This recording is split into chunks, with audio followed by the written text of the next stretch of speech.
Good afternoon, everyone. Thanks for tuning in. This is the River Ring Public Scoping Meeting.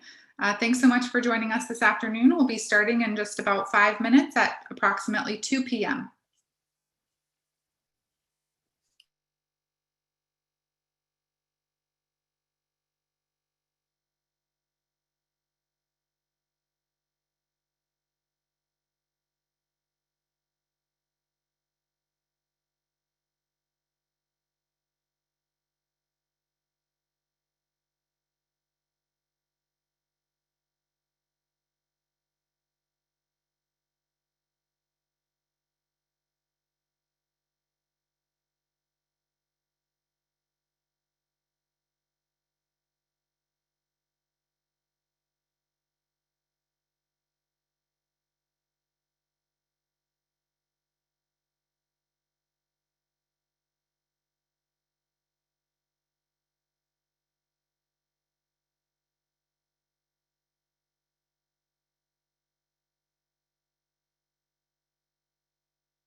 Good afternoon and welcome. You're tuning in to the remote public scoping meeting for the River Ring proposal.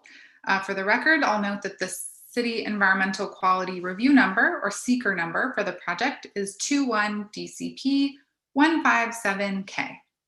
My name is Stephanie Shalou, and I'm the Deputy Director of the New York City Department of City Planning Environmental Assessment and Review Division, or EARD. Olga Abinader, Director of EARD, will co-host today's meeting, and in the event of any technical challenges on my end, Olga will take over this meeting on my behalf. We truly appreciate your patience as we adjust to this remote meeting setting and its challenges. I want to thank everyone for taking the time out of your busy days to attend this virtual meeting. I want to acknowledge that technology such as this that we're using today, Zoom, isn't perfect. However, it's an invaluable tool that allows the critical land use and environmental review processes to proceed while keeping us all safe during this public health crisis. I also want to emphasize that we will hear from everyone who wishes to speak today, and this meeting will remain open until we've heard from all speakers. We will also accept written comments and testimony through Thursday, May 6th, 2021. And we provide written comments the same attention and consideration as comments that will be provided live during this meeting today. Next slide. And we will now proceed to the public scoping meeting for the River Ring proposal. Again, the seeker number is 21DCP157K. Today is April 26th, 2021, and the time is approximately 2:02 p.m. Next slide. Again, my name is Stephanie Shalou, and I'm the Deputy Director of the Environmental Assessment and Review Division at the New York City Department of City Planning, and I'll be chairing today's scoping meeting. DCP is acting on behalf of the City Planning Commission as the lead agency for the project's environmental review. As lead agency, the department will be responsible for overseeing the preparation and completion of the proposal's Environmental Impact Statement, or EIS. Next slide. Joining me virtually today are several of my colleagues from the Department of City Planning. As I mentioned, Olga Abinader, Director of EARD, is here today, as well as Winston Von Engel, Director, and Alex Sommer, Deputy Director of the department's Brooklyn office. Annabelle Meunier is a team leader in Environmental Assessment and Review Division, as well as Evren Olker-Kajar, the Project Manager in EARD. We're also joined by Amritha Mahesh, Project Manager for the proposal in the department's Brooklyn office. I'll also mention that in the background, we're joined by several more colleagues from DCP that are helping us this meeting go smoothly. Thanks to everyone working on this in the background. Next slide. Together, we're here to receive your comments on the draft scope of work for the River Ring proposal. The draft scope of work identifies the subjects that will be analyzed in the upcoming Draft Environmental Impact Statement, or DEIS, and describes the methodologies that will be used in those analyses. The draft scope of work materials are posted online at our website. Next slide. The purpose of the public scoping meeting, again, is to allow public participation in the preparation of the DEIS at the earliest possible stage in the environmental review process. Specifically, scoping allows the public to help shape the DEIS before it is written. Towards that end, the department as lead agency will receive verbal testimony on the draft scope of work from elected officials, government agencies, the local community board, and members of the general public. We also welcome written comments on the draft scope of work, which will be accepted through Thursday, May 6, 2021. Next slide.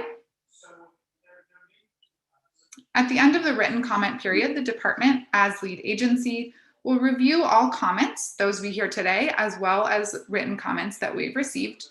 After carefully reviewing all comments, the department will decide what changes, if any, need to be made to the draft scope of work, and we will issue a final scope of work. It is the final scope of work that serves as the basis for preparing the draft environmental impact statement. Next slide. Today marks the beginning of the written comment period on the draft scope of work. No decisions will be made today regarding the draft scope. The purpose, again, is to allow the public to provide their comments on the draft scope of work and to allow the department to listen to those comments. It's important for all voices to be heard today. Next slide. I'll now focus on the structure of today's meeting, which will be divided into 3 parts. First, the applicant team will make a brief presentation describing the River Ring proposal. A representative from Philip Habib and Associates, PHA, the environmental consulting firm for the applicant, will provide a brief summary of the environmental review's draft scope of work. This together should take about 20 minutes. During the second part of the meeting, the department will hear testimony from elected officials, government agencies, and community board leaders speaking on behalf of the community board. And then during the final part of the meeting, we'll receive comments and testimony from members of the general public. Next slide. On to a few logistics for the meeting today. If you wish to speak and plan to access the meeting using a computer, tablet, or smartphone, please remember to register online through the River Ring Public Scoping Meeting page of the NYC Engage portal at www.nyc.gov/NYC-Engage. A link to join us and provide testimony will be emailed to you after you've completed the registration process on the NYC Engage portal. Then we'll add you to our speakers list. Next slide. When it is your turn to speak, your name will be called and you will be promoted to panelist in Zoom. This will allow you to unmute your microphone and also the ability to turn on your camera. There will be a short period where it appears that you're no longer in the meeting. Don't be alarmed, you will rejoin the meeting shortly as a panelist. Please note that this process does take a moment, so please be patient. Once your name has been called, we'll help you unmute your microphone and you'll be asked to convey your remarks. To allow us to hear from everyone who wishes to speak, we ask that you limit your remarks to 3 minutes. If you're participating online, you will see a 3-minute countdown clock run on the screen. At the 3-minute mark, your time will expire and you will be asked to conclude your remarks. Again, if you choose to turn on your camera, we will be able to see you. Next slide. A note of instruction for those of you joining by phone today. If you wish to provide testimony via telephone, please select *9 when prompted. Please listen for me to call out the last 3 digits of your phone number. At that point, you will be given the temporary ability to share your testimony. You must press *6 to unmute your telephone and we'll be able to hear you speak at this meeting. When your testimony is complete or your 3 minutes have expired, whichever comes first, you must press *6 again to mute yourself. We'd like to encourage dial-in participants who wish to provide testimony to register via phone using the dial-in participant hotline shown at the beginning of this meeting. Again, please note that muting and unmuting registered speakers may take a moment as we're still adjusting to this new format. Next slide. In terms of time limits, speakers from the general public have 3 minutes to give testimony. There are a few exceptions to this 3-minute time limit. Elected officials, for example, are given the courtesy of jumping to the front of the queue and are not limited to 3 minutes. For those of you joining us live on the live stream and wishing to testify, please be mindful of potential background noise during your testimony. Make sure that the live stream is muted to avoid hearing an echo. Next slide. If you wish to provide written testimony, whether in addition or instead of verbal testimony today, it may be submitted to the Department of City Planning.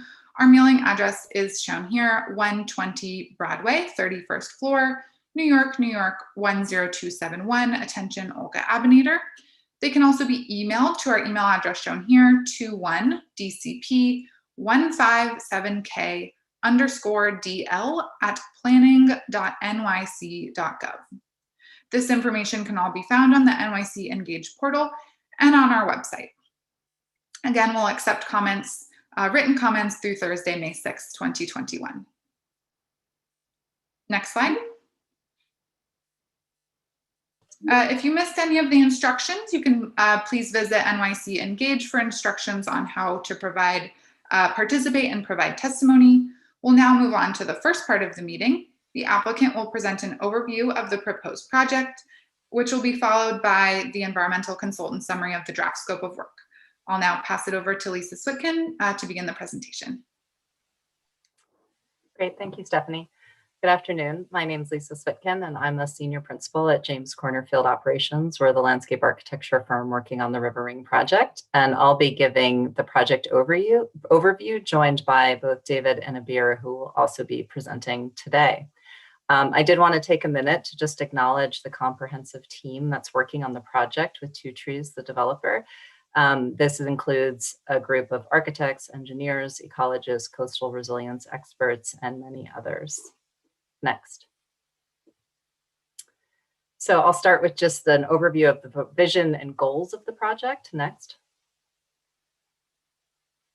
The site is 3 parcels. It goes from Grand Ferry Park to the south to North 3rd Street to the north. Metropolitan Avenue runs right down the center. And it includes the area in front of the existing NYPA power plant. And this is really to ensure that there is public access and connectivity to Grand Ferry Park and Domino Park to the south.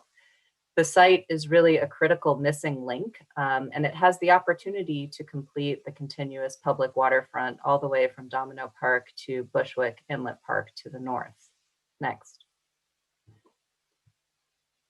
The project has been shaped by a number of open space and land use goals, and I wanted to quickly summarize those. Under open space, there's really a desire to maximize the quantity as well as the quality of the open space, as well as public access to the waterfront.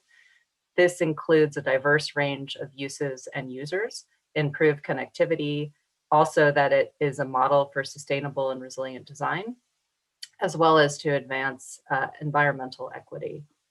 On the land use side, the primary goals are to maximize affordable housing at levels that are deeply affordable, to build density that's compatible with the surrounding context to the north, to employ thoughtful architecture, to minimize the burden on existing infrastructure, as well as to encourage social integration. Next. With this site, we really feel like we have an extraordinary opportunity to provide a new model for urban shorelines. And this is one that significantly increases access, connectivity, and equity, provides unique park program amenities and opportunities, proactively engages the community and forges local partnerships, and is also a model for habitat restoration and resiliency. Next. This is the existing site today, and you can see there's a series of platforms, pier structures, and concrete caissons, which are the round objects that sit out in the water. And next, you can see the proposed plan here, and you can see the existing shoreline superimposed in white, and that's really there to help you better understand the delicate balance of cut and fill. Next. By opening up the footprint of the site towards the river, we create more public space and a gateway along the metropolitan corridor. There's 3 large in-water breakwaters, and these form a series of nature trails that extend out to the existing concrete caissons, which are retrofitted as new park amenities. And while increasing resilience, these also allow for a soft and living shoreline, as well as protected opportunities to engage the river and promote nature education and discovery. There's a diversity of park amenities in terms of scale, use, and variety. And these include, I'll just name some of the primary ones, a large rolling lawn at the end of Metropolitan Avenue, a large sandy beach, a functional salt marsh with tidal pools, boat access, a natural children's play area, a series of community kiosks which line the NYPA power plant to help create a more inviting entry from Grand Ferry Park. And all of these are connected via the ring, as well as a series of other interconnected paths and nature trails. And in total, the proposed plan adds a 3-acre waterfront park. It also allows for an additional 3 acres of protected in-river access. And together, these form a half a mile of accessible and soft shoreline. Next. A few things about the resiliency ambitions here. Rather than building a hardened bulkhead edge, which is really the status quo in the image at the top, this project features breakwaters, marshes, and wetlands that take the energy out of storm surge, reduce flooding and erosion, and better protect the North Brooklyn waterfront. These nature-based solutions also sustain habitat, improve water quality, keep the beach in place, and create calmer waters for safe in-water recreation.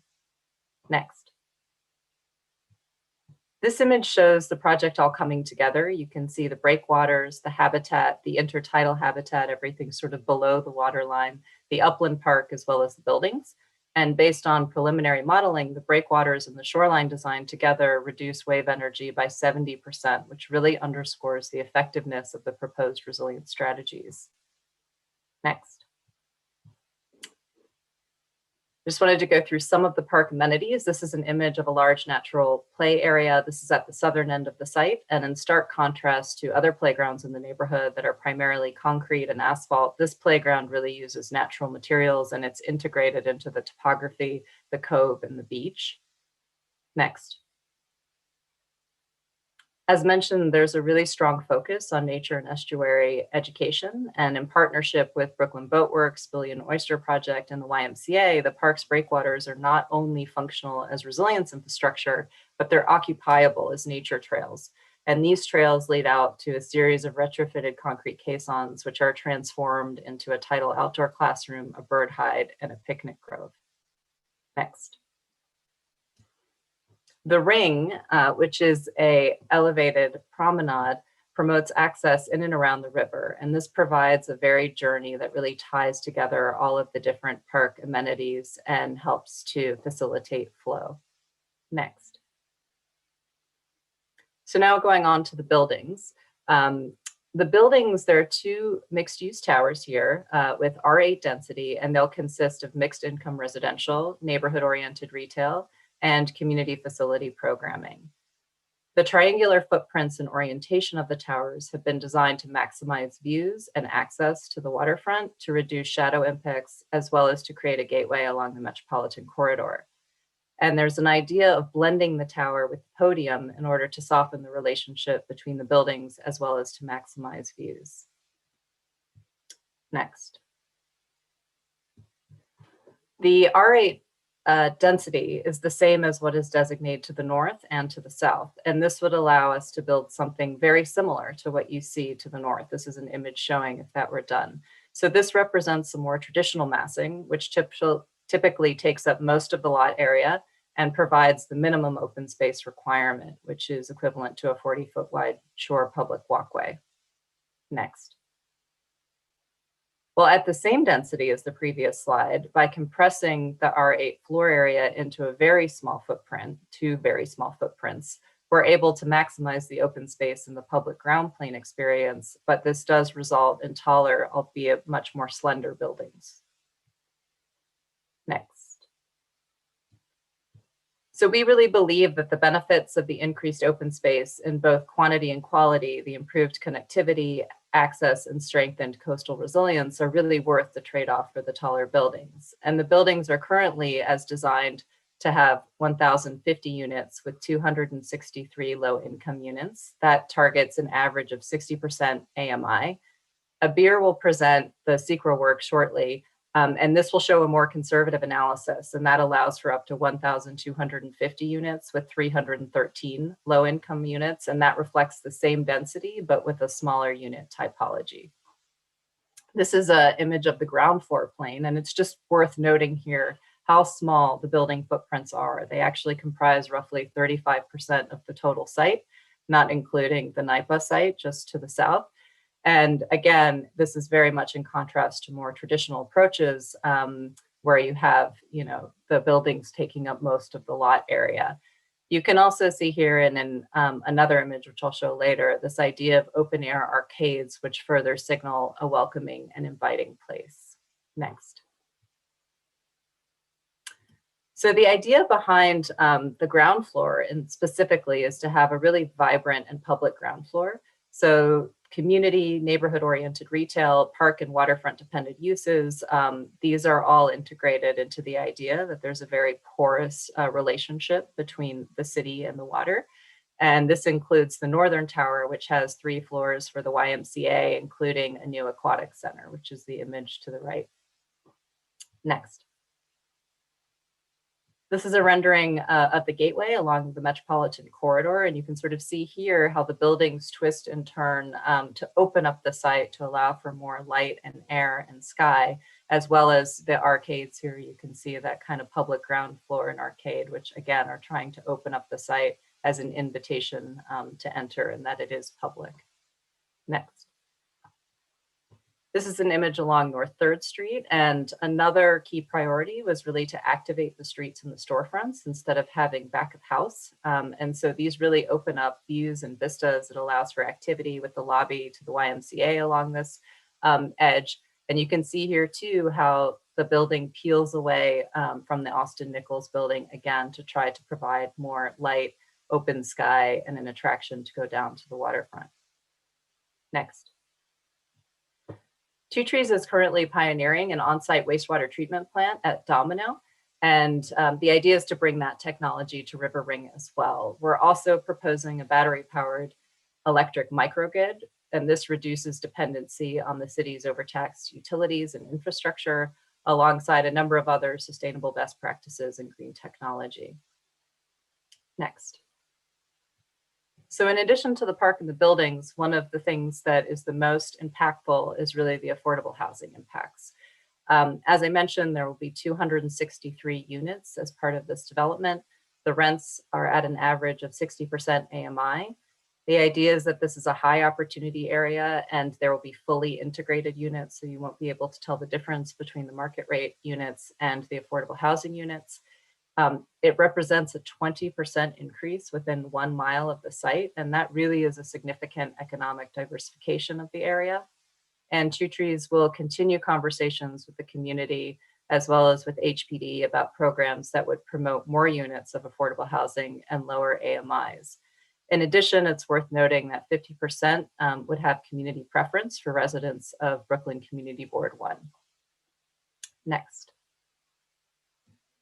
So in total, this summarizes the project benefits, and we really do believe that the project is fundamentally richer and better than the standard approach for a site like this, for people, for resilience, as well as for habitat. It's a chance to elevate the standard for resilient waterfront developments in New York City and transform the way that New Yorkers interact with the East River. It's responsive to key community priorities and opportunities, as well as partnerships with neighborhood organizations. And I've spoken a lot about the open space and the resilience and sustainability measures, but again, wanted to highlight here the significance of the affordable housing, as well as job creation and a groundbreaking local hiring program in partnership with the St. Nick's Alliance. Next.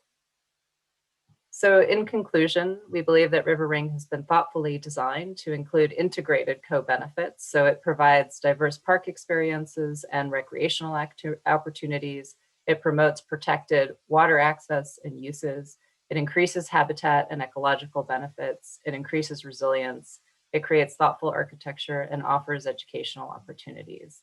And I wanted to end with just also noting that it is quite pioneering in that it leverages a really unique site conditions, as well as recognizing an inflection point in the regulatory environment right now, which is in support of nature-based solutions. And it would be the first private investment of resilience infrastructure that we are aware of in New York City. And with that, I will next turn it over to David Karnofsky to speak about the proposed zoning actions. Thank you. Good afternoon. I'm David Karnofsky from the firm of Fried Frank Land Use Counsel to the project. I'm going to briefly describe the zoning and land use actions that would be required to implement the project that Lisa Swickham just described to you. Next, please. First, the actions include a zoning map amendment to rezone the project area from an M31 zoning district to C62 and M14 zoning districts. More specifically, the M31 district currently mapped west of River Street on the development site would be rezoned C62. A C62 is an R8 equivalent and would permit the residential, community facility, and retail uses proposed for the site. The M31 district on the east side of River Street, consisting of property not controlled by the applicant, would be zoned M14 and provide a suitable transition between the C62 district and the mixed-use district mapped to the east. Second, there would be several zoning text amendments. These would include a text amendment to establish the proposed C62 district as a mandatory inclusionary housing area in order to facilitate the production of affordable housing in the project under the MIH program. Now, the project will be governed by a large-scale general development special permit. And the second text amendment would allow the project's in-water structures to be included in the large-scale area and permit. Current zoning simply did not anticipate these kind of unique, publicly accessible structures as a type of waterfront amenity. The third text amendment would allow these in-water structures to generate floor area that would be incorporated in the project buildings. The amount of floor area that could be generated in this way would be capped at the amount of floor area that could be generated under current zoning by the existing in-water structures at the site. The existing structures would be demolished or substantially reconstructed in order to create the new in-water structures that will be publicly accessible for recreational and educational use. The next action on this list is a large-scale general development zoning special permit that would do two things. First, it would modify certain bulk regulations to facilitate the buildings. And second, it would allow the proposed in-water structures I just described to be included as part of the proposed public access area and to generate floor area for use on the upland development sites within the large scale. Next, a parking zoning special permit would be required to reduce the parking requirements for accessory group parking facilities by virtue of the site's location in a transit zone. As you saw in Lisa Switkin's presentation, the proposed waterfront public open space is a new model for urban shorelines. The design would therefore require a number of zoning authorizations subject to City Planning Commission approval in order to modify the location, area, dimensional, and design requirements under waterfront zoning. And as Lisa Switkin also discussed, the project involves a balance of cut and fill in order to create the new shoreline. The project would therefore require ULURP approval to add approximately 4,468 square feet of landfill to the site in order to enhance the resiliency and protective function of the cove, which is an important feature of the waterfront public access area. And finally, the proposed actions include the demapping of Metropolitan Avenue and a portion of North First Street that are mapped across the site. And with that, I'm going to turn it over to Abir Sabet from PHA to discuss the scope of work. Thank you, David. Good afternoon. My name is Abir Sabat from Philip Habib & Associates. I will provide an overview of the draft scope of work, which provides the framework for how the DEIS will be prepared. Next slide, please. The EIS will be consistent with the guidelines of the City Environmental Quality Review Technical Manual, also referred to as the Seeker Technical Manual, which is the standard guidance document for environmental analysis and review in the city. Seeker is a disclosure process by which decision makers evaluate the potential environmental consequences before approving a discretionary action. Seeker compares the future no action condition to the future with action condition through a reasonable worst case development scenario. The EIS will analyze the incremental changes that could reasonably be expected to occur if the proposed actions are adopted. Public comments will be incorporated into a final scope of work. Then a draft EIS will be prepared in accordance with the final scope of work, which will then be published for public review and comment. A public hearing will be held on the DEIS in which all comments received during the hearing will be incorporated into the final EIS. Next. As described earlier, on the applicant's development site, which is indicated with a black dashed line on this map, the applicant is proposing a mixed-use, primarily residential development consisting of 2 buildings and more than 3 acres of waterfront open space, plus over 3 acres of accessible in-river recreational area. In addition to the applicant's development site, one other lot located within the proposed rezoning area has been identified as a possible development site, which is outlined in blue on this map. While this site is not under the control of the applicant and there are no current plans to develop this site, based on the criteria outlined in the Seeker Technical Manual, it is considered a projected development site for conservative environmental analysis purposes and will be analyzed in the EIS as applicable. Next. A reasonable worst case development scenario was established for the 2027 analysis year with and without approval of the proposed actions. In the absence of project approval, referred to as the no action condition, it is assumed that both sites within the proposed rezoning area would be developed with as-of-right commercial, warehouse, and makerspace uses. In the future, with approval of the requested actions, referred to as the with action condition, it is assumed that the applicant's proposed project and the development on the projected development site would be complete and fully occupied. Next. As was noted earlier, although the applicant plans to develop approximately 1,050 residential units, 1,250 smaller units are being assumed in the reasonable worst case development scenario for conservative analysis purposes.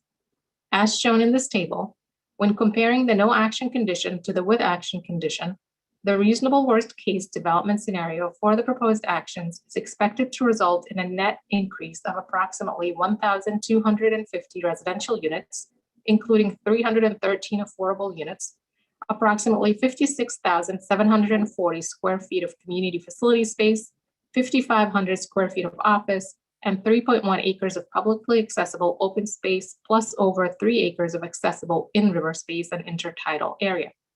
There would be no change in local retail space and net reductions of last mile distribution, warehouse, light manufacturing makerspace, and destination retail uses. This incremental difference between the no action and with action reasonable worst case development scenario, highlighted here in the last column of this table, will serve as the basis of the impact analyses in the DEIS. Next. As detailed in the draft scope of work and shown on the slide, the reasonable worst case development scenario triggers analysis of 17 of the 19 impact categories outlined in the Seeker technical manual. The draft scope provides a detailed outline of how these technical areas will be examined, and for each of the technical areas, it identifies study areas, types of data to be gathered, and how these data would be analyzed and potential impacts quantified when appropriate. I will briefly discuss a few key areas. For example, as the proposed actions would introduce new residents to the area, they trigger an analysis of socioeconomic conditions, as well as public schools, libraries, and child care centers. The proposed actions would also result in changes in the urban design and visual character of the study area, and therefore this technical area will be evaluated in the DEIS. As the proposed development site is located along the East River, and the proposed waterfront open space would entail in-water work, a natural resources assessment will be provided. As the proposed actions would result in an increase in travel demand, the DEIS will include analyses of the proposed actions' effects on traffic, transit, and pedestrian conditions. And given the location of the project area adjacent to the New York Power Authority's North First Street power plant, an air quality analysis will be provided to determine whether the proposed development could be impacted by emissions from the facility's stack. Next. In addition, the DEIS will include a mitigation chapter, which would describe mitigation measures to address any significant adverse impacts that are identified in the technical analyses. Finally, an alternatives chapter will be included in the DEIS to evaluate reasonable options that may reduce or eliminate significant adverse action-related impacts. The alternatives are usually defined when the full extent of the proposed actions impacts are determined. At this time, the DEIS is expected to analyze a no-action alternative and an alternative that reduces any identified significant adverse impacts. Other additional alternatives may be developed in consultation with the Department of City Planning during the scoping process. Next. The draft scope of work can be viewed in its entirety online at the Department of City Planning's website. Thank you. I will now turn it back over to Stephanie Shalhoub. Thank you, Abir. We will now move on to part 2 of the meeting. And at this time, we'll be receiving testimony from elected officials, government agencies, and folks speaking on behalf of the local community board. When it is your turn to speak, your name will be called and you will be promoted to panelist. This will allow you to unmute your microphone and the ability to turn on your camera if you wish. There will be a short period again where it appears that you're no longer in the meeting. Don't be alarmed, as you'll automatically rejoin the meeting as a panelist. If speakers experience technical issues that prevent them from sharing their testimony today, we'll pause, attempt to troubleshoot, and then perhaps move on to the next speaker to allow for troubleshooting to happen in the background, and we'll call your name again at a later time. If this happens, please revisit the how-to guides on the NYC Engage page for assistance. Also, for assistance, callers listening in can hang up the phone and call 877-853-5247. When prompted for a meeting ID, dial 618-237-7396, and when prompted for a password, dial 1. Okay, so we'll now move on to the part two, who are elected officials, community board representatives, and government agencies. Our first speaker today will be Richard Barak, speaking on behalf of the Brooklyn Borough President, to be followed by Keith Berger, representing the community board. Richard Barak, we're ready for your testimony.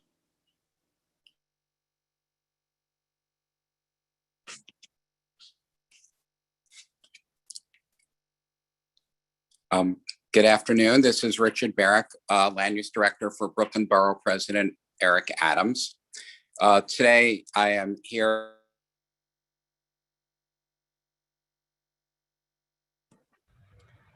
I think we lost him for a moment. Unmuted before.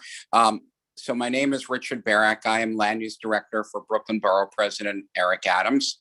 Today, I am here in a capacity to listen to what the public may have to say at this meeting, and the Borough President will take that into account in preparing his own comments to be submitted before the written deadline.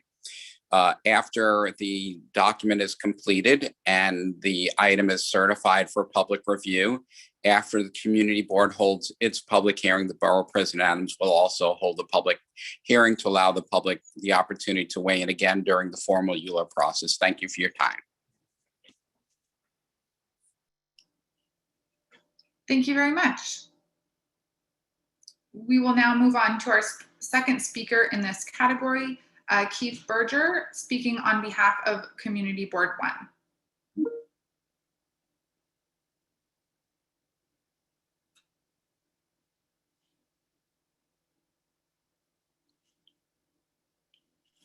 Okay. I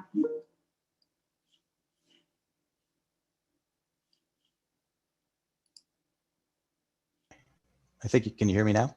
Yes, please begin your testimony. Hi, my name is Keith Berger. I'm a member of Community Board Subcommittee on Land Use and Preservation. I want to just emphasize that Community Board 1 submitted comments to the Department of City Planning, and I just want to emphasize that we think it's important that you include those comments. They include, among other things, looking at the displacement of residents and commercial entities, not only near and around the site, but elsewhere within the community. Also, looking at the true impact of 421A in buildings of this size. We've seen a lot of 421A buildings coming out of the 2005 rezoning, which do not offer any support to the tax base and therefore impact investment and in infrastructure within the community, including things like our impact on the police and fire department funding, sanitation, transportation, as well as not only focusing on the impact on surrounding trains like the L train, but the JMZ and the ferries that go back and forth. I would note, obviously, as well, that they focus a lot on the park space and less so on the towers. And this would be, if not the largest, one of the 2 largest towers within this community if it was built, and that the land open space portion is below the 2.5 acres per 1,000 residents recommended by New York City in one of the most open space starved communities in New York City, and that should be focused upon in this as well. That's it for me. Thank you very much. Thank you for your testimony.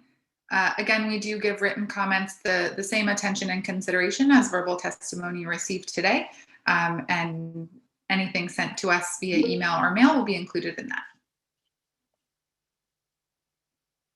Okay, not seeing any others in that part 2 group, we will move on to part 3 of the public scoping meeting, where members of the general public will be permitted to speak for up to 3 minutes.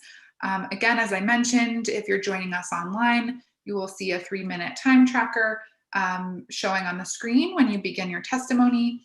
So if we can go to that slide. Again, when your name is called, you'll be promoted to panelist. That will allow you to mute and unmute your microphone and the option to turn on your camera. Again, you will drop out of the meeting for a moment as you're promoted, but you will automatically rejoin the meeting as a panelist. Please remember, after 3 minutes have passed, you'll be asked to conclude your remarks. And again, if you do experience technical issues, we'll pause and move on to the next speaker and reach out to you to troubleshoot. And again, to remind folks dialing in on phone or needing other assistance, please call 877-853-5247. The meeting ID would be 618-237-7396, and the password is 1. Again, all of this information can be found on the upcoming meetings page for the River Ring Public Scoping Meeting on NYC Engage. Okay, we will move forward with our speakers. Speaker 3 is Alexis Vallejo, who does not appear to be in the meeting. So we will try to reach out to that person in the background, and we'll move on to our next speaker. Our next speaker is, let me get to the right page, Martina Asghari Majd, followed by Kendall Charter. Martina.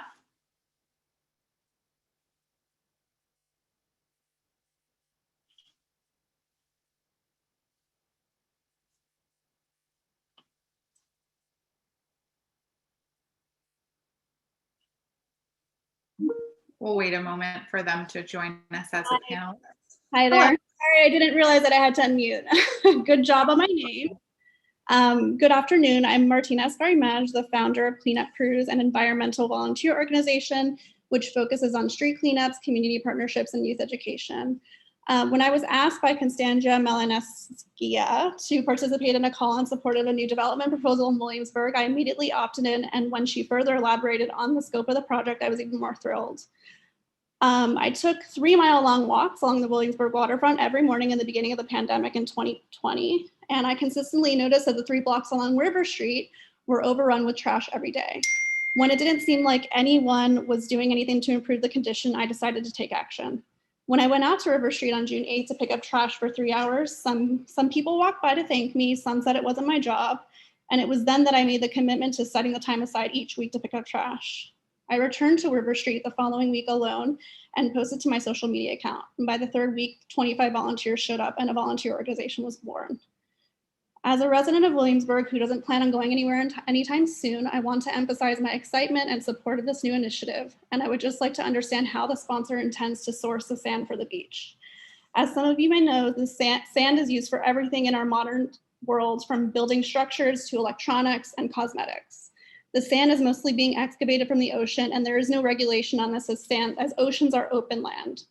This is causing a mass destruction to the ocean habitat and also the shoreline. So I would just like to understand that. And with that being said, I would like to conclude and support my support of this initiative. Thank you. Great, thank you for joining us today and providing your testimony. We'll now move on to our next speaker, Kendall Charter. Kendall Charter, you should be able to unmute and provide your testimony. Good afternoon, everyone. My name is Kendall Charter. I'm the Executive Director of the Greenpoint Y. The YMCA of Greater New York is thrilled to be part of the Two Trees Project, which will include a new state-of-the-art YMCA that will serve thousands of families in Greenpoint and Williamsburg. For the past 2 decades, the YMCA have been looking for an opportunity to expand our presence and services to increase our capacity in Greenpoint and Williamsburg community. Currently, the space in Greenpoint is small and outdated. It's more than 100 years old. It's one of the oldest YMCAs in the city. It's about 1/3 the size of the average Y, and it's not handicap accessible. Being part of this project expands the footprint in the neighborhood, and it's truly exciting. Programs like after school, early childhood, environmental education, swimming, sports, employment, and much more. We welcome the opportunity to provide additional services and resources to our community, and we remain committed to maintaining our presence in Greenpoint and working with our neighbors and partners to build a strong community for everyone. We support the Two Trees Project and the new state-of-the-art YMCA. We're committed to the services that we'll provide to Greenpoint and the thousands of families that we will serve in Greenpoint and Williamsburg. I yield my time. Thank you very much for being here and for providing your testimony. I'll now call the next three speakers. Number 6, Debbie Houghton, number 7, Paul Pulo, and number 8, Richard Mazur. It doesn't appear that Debbie Houghton is in the Zoom right now, so we'll go ahead and move on to our next speaker, and that's Paul Pulo. We'll promote you now, and you should be able to unmute and provide your testimony.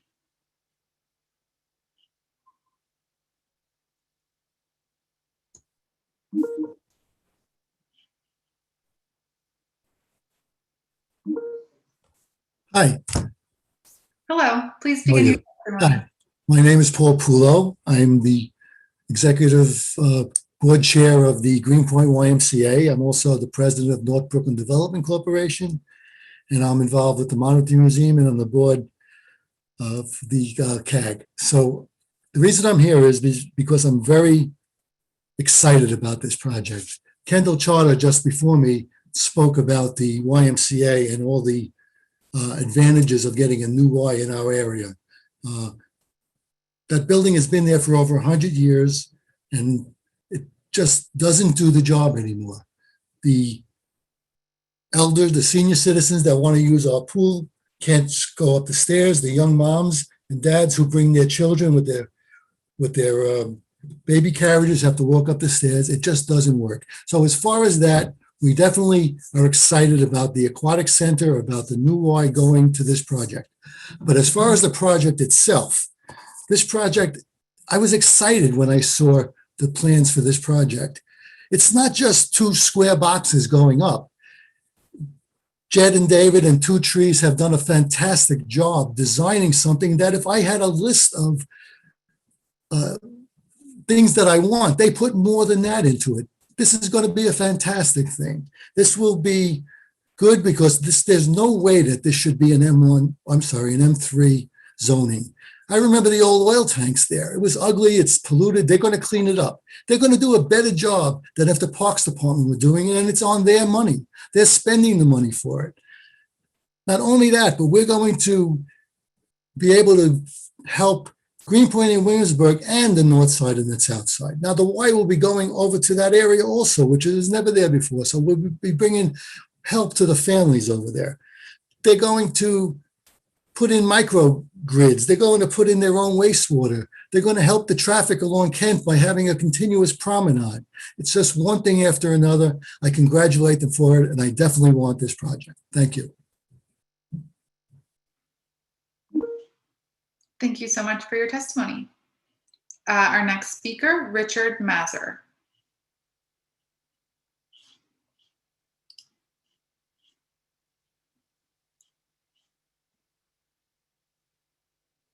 We'll wait a moment while they join us as panelists.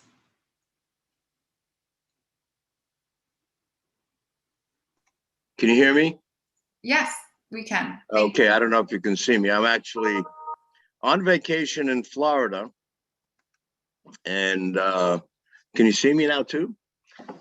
And I thought this was important enough. I'm Richard Mazur. I'm the executive director of the North Brooklyn Development Corporation. And I've been a partner of a lot of community organizations for all my life in Greenpoint, 50 years. The YMCA is near and dear to my heart.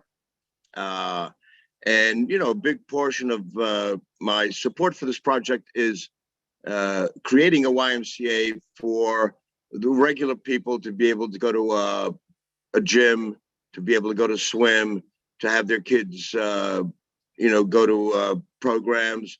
You know, strangely enough, my sons all went to YMCA programs before they got into grammar school. You know, aside from that, I've lived in Greenpoint, as I said, since 1950. So the site now is an industrial wasteland. Leaving it an industrial wasteland is not an option. Making it a park would be a great option, but that's not the option that's at the table. And working with Two Trees for these many years, and again, I don't have a direct relationship with them. I just have watched what they've done. They've done a great job with Domino. They've done a great job with being community partners. They create as much open space as possible. They create better access. It's better safety. Obviously, The scope of the work will include whether we can function with the infrastructure for transportation and sewage and everything else.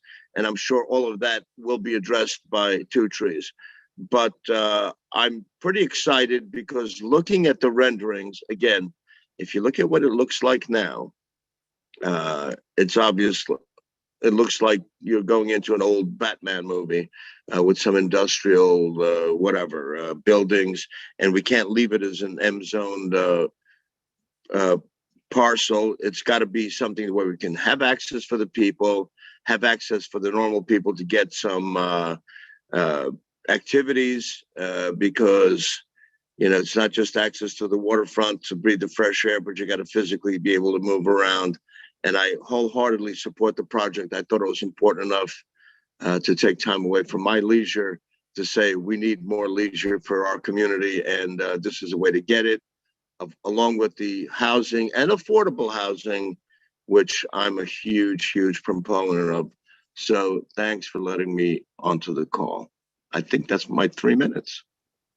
Great. Thank you very much for your testimony and for joining us during your vacation time. All right. I'll call the next 3 speakers. Number 10, Rad Sukolak, number 11, Neil Sheehan, and number 12, Jacqueline Montalvo. It does not appear that Rad Sukolak is in the meeting, so we will move ahead to our next speaker, and that is Neil Sheehan.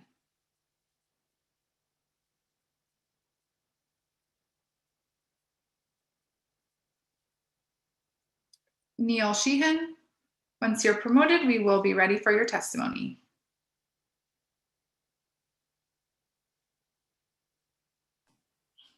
Can you hear me? Yes, we can hear you. Please begin your testimony. Okay, this is Neil Sheehan. I'm a lifelong resident of North Brooklyn.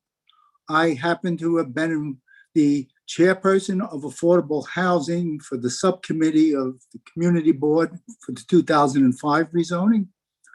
I'm here to speak about the project today. I'm also the co-founder of the North Brooklyn Angels, which is a food service program at the moment where neighbors, hundreds of neighbors, volunteer to cook and distribute food. We provide 3,500 hot meals a week on the streets of Greenpoint, Williamsburg. The project, as it's designed, I'm not an expert, is certainly looks attractive, but I'm not really here to get into the anything other than to talk a little bit about equity, justice, and the need for affordable housing. It's my understanding that all of our elected officials, from federal to down to the local level, have all been espousing that we need to have a more equitable society and a more just society. To do that in this project, I think you need to look at the provider who's got a wonderful history of providing quality, affordable housing. They've done it. They've done it in our neighborhood. They've done it all over Brooklyn. That's a good thing. I think you got to look at what's being proposed in terms of the income levels. And I think the income levels here are much better than in past rezoning. You got to look at the percentage of affordable, and that's better. So I would say this. I think this program would be wonderful to see this approved or adjusted, this model as it goes along, because I've never seen a rezoning that hasn't. But this isn't a rezoning that needs to be approved. If we cannot provide affordable housing, we will continue to see the people I see every day lose their residency in North Brooklyn. And I understand people enjoy views and they worry about congestion, but Maslow's laws, if you know them, if you can't breathe, well, if you don't live here, you don't have a view. So I would ask the mayor, the city planning to live up to the philosophies I've been hearing about prioritizing affordability, to work with a wonderful provider, and frankly, squeeze them a little if you want and push the number up. But to think that we want to leave that site the way it is so that a few people can have a view I think is atrocious. I think if the word progressive upside down, if we make that kind of decision, all right. So I'm running out of time. I wish you well. I wish, but maximize affordability, approve. You can change, but approve, please. Thank you. Thank you very much for providing your testimony and joining us today. All right, it appears that we have some folks that we skipped that are in the meeting now, so we'll go ahead to them. I'll call Alexis Vallejo to be followed by Sharav Datta. So Alexis Vallejo, you'll be promoted in just a moment and should be able to provide your testimony. Hello? Yes. Can you hear me? Yes, please Okay. provide your testimony. Yeah, sorry about that. Yeah, I'm actually a business owner right next to the site.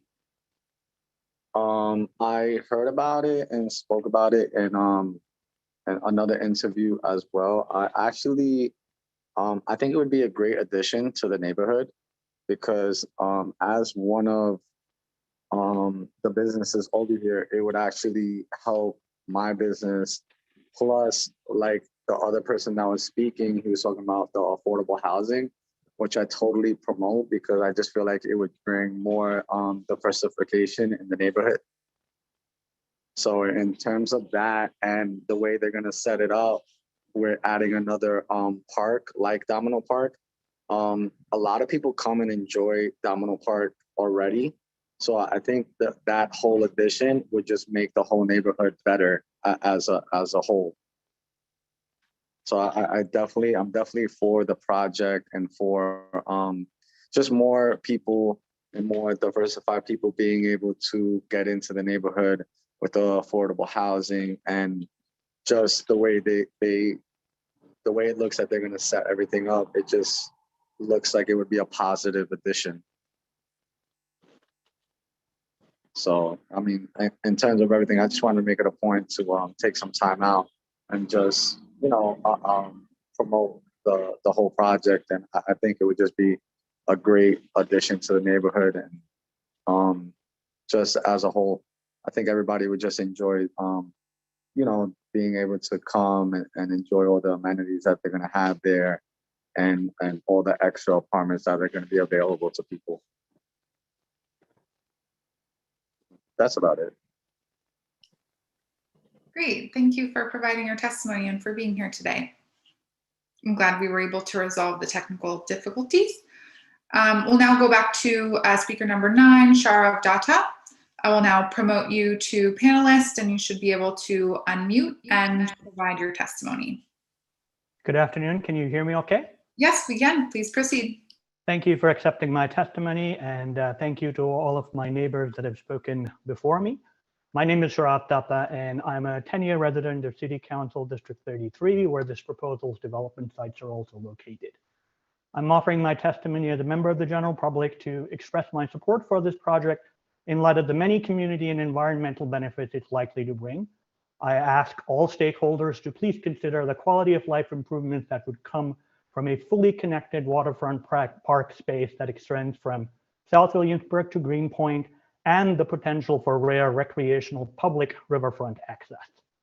The benefits of public park space notwithstanding a project of river ring size and at least R8 density also comes at a time of need for the city, and zoning decisions, I believe, should be responsive to long-term city needs.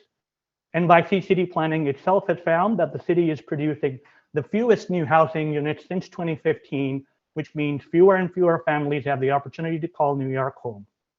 As we look towards 2027, which is when this project is anticipated to be completed, if approved, we have to think about the jobs of tomorrow NYC will offer and create capacity for families to be able to access those jobs easily, equitably, and sustainably.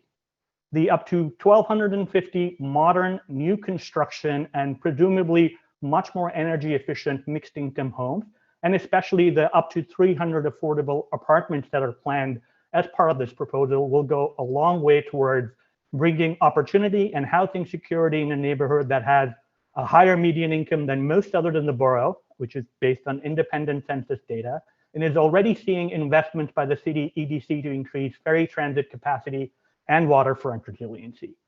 With the other privately funded infrastructure improvements that are a part of this proposal, I strongly believe that this is an appropriate location for a project like this.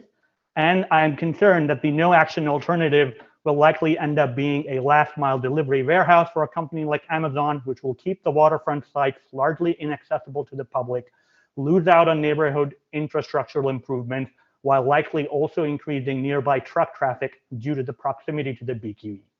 To conclude, I've heard a lot today that I, my family, and my friends will like.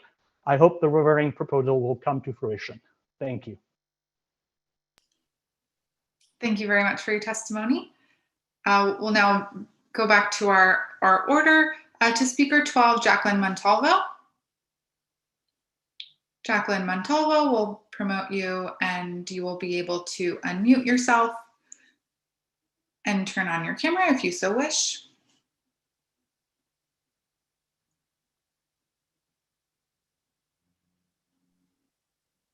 Hi, good afternoon. Can you hear me? Yes, we can. Please proceed. Okay. My name is Jacqueline Montalvo, and I'm speaking on the behalf of the YMCA planned for the River Rain. I just want to share a little bit of a story as a family with my experience at the YMCA. My children have been members of the YMCA at the Greenpoint branch since 2015. When my daughter began attending the Greenpoint YMCA, she was turning 5 years old. I wanted the best after-school program for my daughter. I did a lot of research and visited many centers, but none of them measured or compared to the YMCA.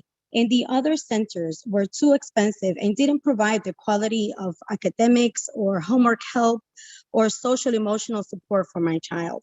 I met the director there, and she was so caring, so nice, and so willing to embrace newcomers.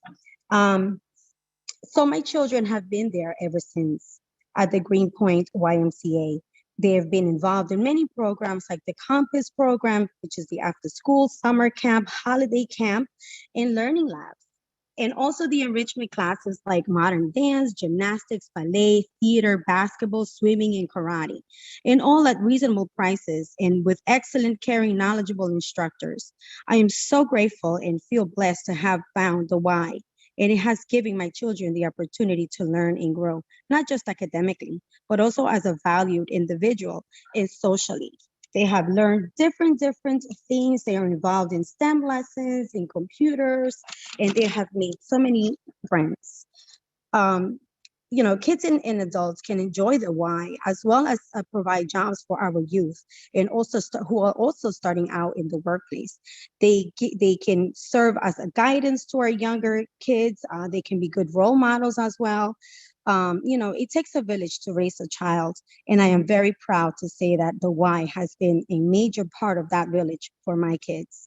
So I'm hoping that this Y will bring the same benefits and the same opportunities for new families who will be moving into the towers, and also to all the other communities or neighboring families who are residing in the area. So I must say that my kids love the YMCA, and they feel so nurtured and loved, and they have so much fun. They never want to leave. So, you know, this happened about 6 years ago, and I can still say that the YMCA is a beacon of light and an opportunity for families in the community of all ages. There is no better place than the Y. Thank you so much for letting me share my story and my experience with the YMCA. Thank you so much for being here and sharing your story and your testimony. I'll now call the next 4 speakers. 13, Yvonne Sidow, 14, Philip Marrow, 15, Elaine Brodsky, and 16, Rosangel Perez. Yvonne Sidow does not appear to be in the meeting, so we will try to touch base with them. So we'll move on to speaker 14. Hi, can you hear me? Yes, please begin your testimony. Thank you. Thank you for allowing me to speak. I'm Philip Morrow. I'm a board member of the Greenpoint YMCA. I'm not going to speak to the project itself because there are experts for that, and I'm not one of them. I'm also, the density and all that stuff has to be worked out by other people, but I am going to reiterate what Kendall and Paul, and I'm not going to add much new to this, have said about the need for a new YMCA and the fact that we will have a state-of-the-art Y there.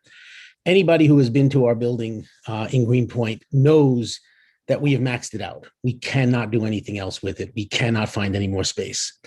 And that means turning people away. That means not being able to serve the community as well as we can.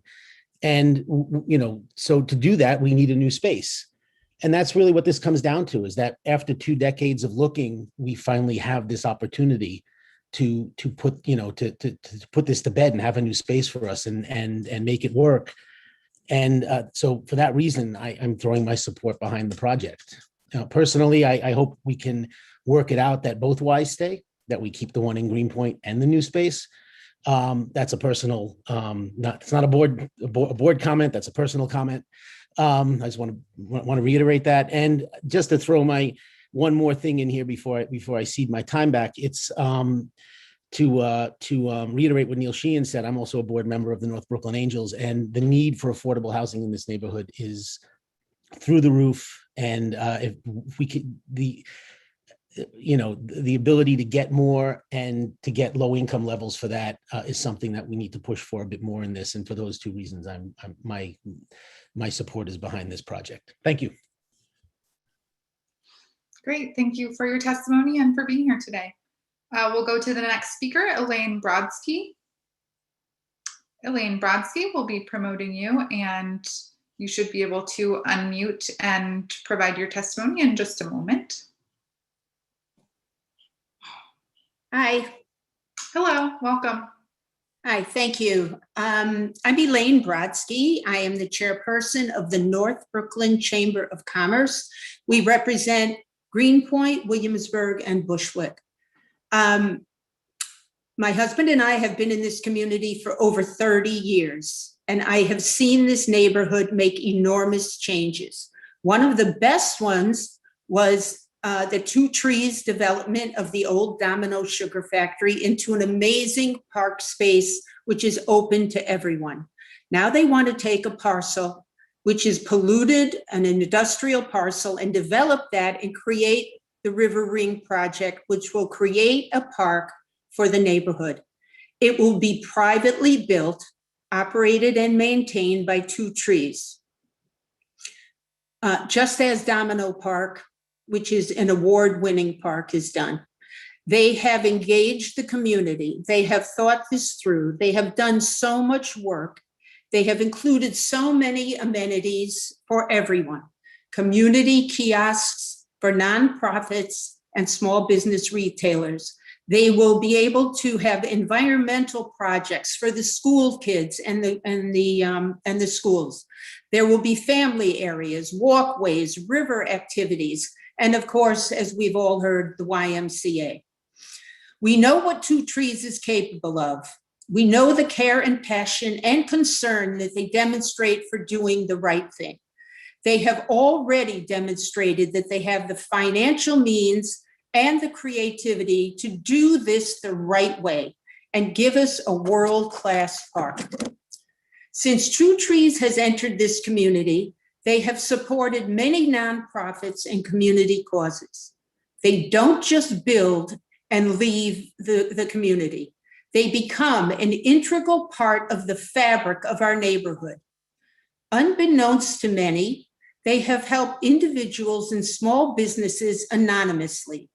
And as chairperson of the North Brooklyn Chamber, I have been privy to many of these situations. This parcel has been an eyesore and an environmental hazard for a very long time. Let's take this amazing piece of property with views of New York City and make it into something that we can all enjoy, take pride in, which will help the community in immeasurable ways. Thank you so much for allowing me to speak for the Chamber. Thank you very much for your testimony. We'll now go to speaker 16, Rosangel Perez. We'll promote you and you should be able to unmute in just a moment.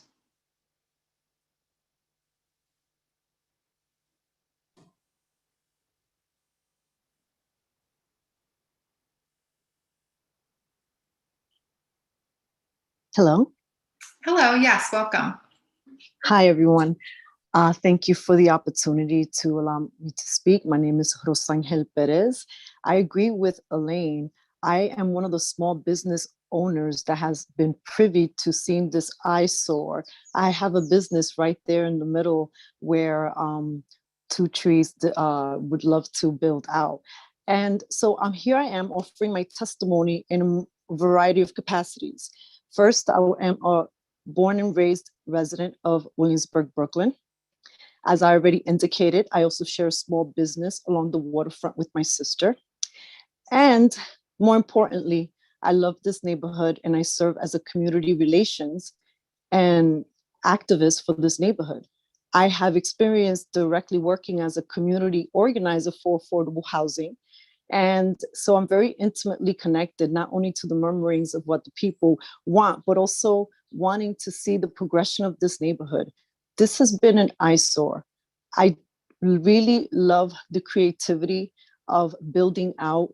I love the integration of the YMCA. I love the component of affordable housing. We're living in a time where people need more green spaces. Let me give you an example. The other day, just a couple of days ago, I was there on Domino Park and it was a beautiful spring day. There was hardly any room left for people, and people are social distancing. We need more green spaces. One of our biggest gripes here from the local resident perspective and somebody who's very intimately concerned and aware of the affordable housing conversations is that the people who have been building here have just been taking a bulky eyesore space and have been disregarding and bulldozing over small businesses and communities. I welcome people like Two Trees and their partnerships because they do work with the communities. They don't do things like pour doors. They work with the local community and with integrity. And we need more green spaces. That is my, so in closing, I am completely in support of this project, and I really hope to see this come to fruition. These gripes about more traffic and views. I mean, listen, we're all living here together. Those of us who've lived here our whole lives have been dealing with traffic and the ongoing construction. A little bit more for the sake of community and green spaces, I think it's worth everybody's time. Thank you for listening. This is Rosangel Perez, and I yield my time. Thanks so much for your testimony and for joining us today. We'll now move to our folks who have dialed in via phone. So if you are on the phone and you wish to speak and have not yet registered, please go ahead and dial *9 to indicate that you'd like to speak. I do see some folks who have registered via computer to testify. If you did register via Zoom, we have you in our speakers list and we will get to you.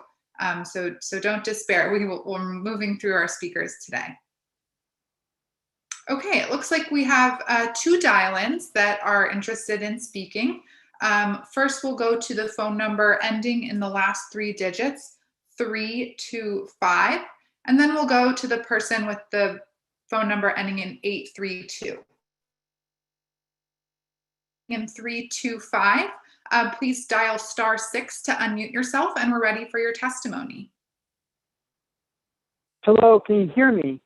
We can, and please state your name for the record. Thanks. My name is Marcel Negret. I'm a senior planner at the Regional Plan Association, an organization that for nearly a century has sought to advance and advocate for research-based solutions to long-term problems facing the tri-state area. As a highly developed, dense waterfront city with 520 miles of shoreline, New York City is centered directly in the crosshairs of the climate crisis. We think that the city must make critical decisions around existing and future development in flood hazard areas if it is continuing to thrive while safeguarding its residents. And the Regional Plans Association owned 4th Regional Plan. We called for a combination of resiliency strategies, including zoning changes, and investments in engineered and nature-based solutions to adequately adapt to our changing coastline. With its novel shoreline design that includes a soft edge with nature-based features, River Ring could serve as a regional model for rethinking the urban edge for greater resilience and waterfront access. The proposal will link the existing waterfront parks and esplanades along the East River shoreline in Brooklyn. And the creation of a park at River Ring will enhance access for active and passive recreation activities for communities in North Brooklyn by connecting a string of public parks and open space that stretches from the Navy Yard to Newtown Creek. The proposal will also enhance the resiliency of these neighborhoods by reducing the impacts from storm surge.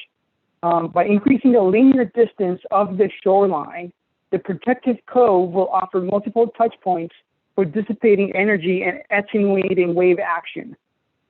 Most of the waterfront properties within the project study area are within the preliminary flood insurance maps and are affected by the V zone, where hazard is increased because of wave velocity. The storm surge flooding is projected to increase with sea level rise within the study area, and in particular upland along North 4th Street. This will affect dozens of properties. Most of today are mixed residential buildings. The scope of the EIS analysis aims to quantify the impacts of different coastal flood risk scenarios, including with and without the proposed land use actions. Under the proposal, the design of the waterfront park and protective cove are likely to reduce the extent of flooding induced by storm surge and sea level rise. The proposed design will not only reduce flood risk with the property itself, but will likely reduce risk for properties in the vicinity as well. To help demonstrate the effectiveness of the proposal in mitigating flood risk, the scope of work for the EIS should include a hydrologic flood model, in addition to the current seeker guidelines that are aimed to evaluating climate change and consistency with the waterfront revitalization program. Similarly, the open space assessment should include additional quantitative and qualitative criteria that go beyond the measurement of open space acres per capita. This to enhance the positive impacts of connectivity. Marcel, your 3 minutes have been reached, so we'll ask you to conclude your testimony. Please note that we do accept comments in writing if you weren't able to get all of your points noted.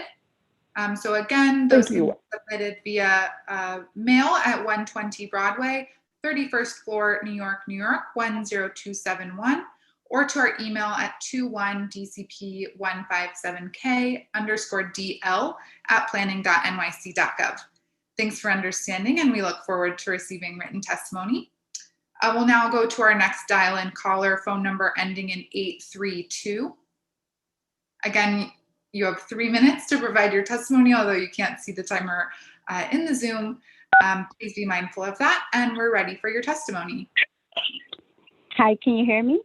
Yes, please state your name for the record. Esther Alvarez. Okay, so good afternoon, everyone. I am Esther Alvarez, and I have been the board president for 340 South 3rd Street for a decade. I have lived in the Williamsburg community for over 25 years. The first time I heard about the River Ring project, I got very excited because it will bring new job opportunities for the local community, provide new housing, and also a park for families to go and build in their memories. I am highly supportive of the overall vision for River Ring. From a housing perspective, this will create affordable housing where everyone will be given equal opportunity despite their income level. It will also give a better quality of life for local community members. From a park perspective, this will be privately maintained at no cost to the city. Families will have an open space to share with their families, especially during the COVID-19 pandemic. It will be very environmental friendly and will create a foster diversity community. And from a job perspective, this project will create permanent and construction jobs to local community members. Thank you for giving me the opportunity to testify. River Ring build is the way to go, and I cannot be more excited to see this project happen, as it will suit the Williamsburg community very well, and it will create a world-class environment. Thank you. Thank you very much for your testimony. It looks like a speaker that we had skipped, Yvonne Sidawi, has joined the meeting. So we'll go back to our speakers in order that they signed up. Yvonne, we're ready for your testimony. If you're able to unmute yourself and join via camera if you wish.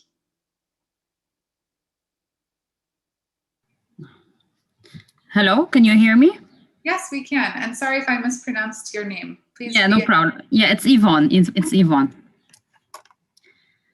Yeah, so I just want to say, you know, wherever we live, wherever we move in New York City, as a mom, I always make sure that, you know, before even choosing the apartment, to have a YMCA in the neighborhood. Why? Because I feel like it's a YMCA. A YMCA branch in the neighborhood is as important as school for my daughter and other kids and really and neighbors, because it's you can say like it has lots of benefits, educational, whether you know, after school activities, sports activities, for me, for the family, for the kids, even for my parents who don't speak English. They offer them free English classes. They offer them help with the, you know, the immigration papers and all of that. So, for instance, my parents felt really home and really loved when they go to any YMCA branch and they have all this help. Same thing for my daughter. She feels like sometimes, you know, she tells me, I love YMCA more than school. They're really caring. The teachers, the director, Ms. Gia Harris, hats off for all the beautiful work she's been doing for us. And especially, you know, with COVID, you know, kids who go to YMCA are not feeling sad anymore or lonely, or they always have things for them. Math, educational stuff, sports activities. They're always smiling, caring, you know, welcoming for these kids with the mask and all of that. They don't let them feel the burden of all this pandemic. And so, for instance, my daughter now is, you know, as if there's no COVID. She's happy. There's no restrictions. And another thing, when you have a YMCA in the neighborhood, you feel that this neighborhood is the right place where you want your family to grow, where you want to your parents, yourself, and the kids, you know, to feel really safe, and always like have activities, events. So it's really very, very important.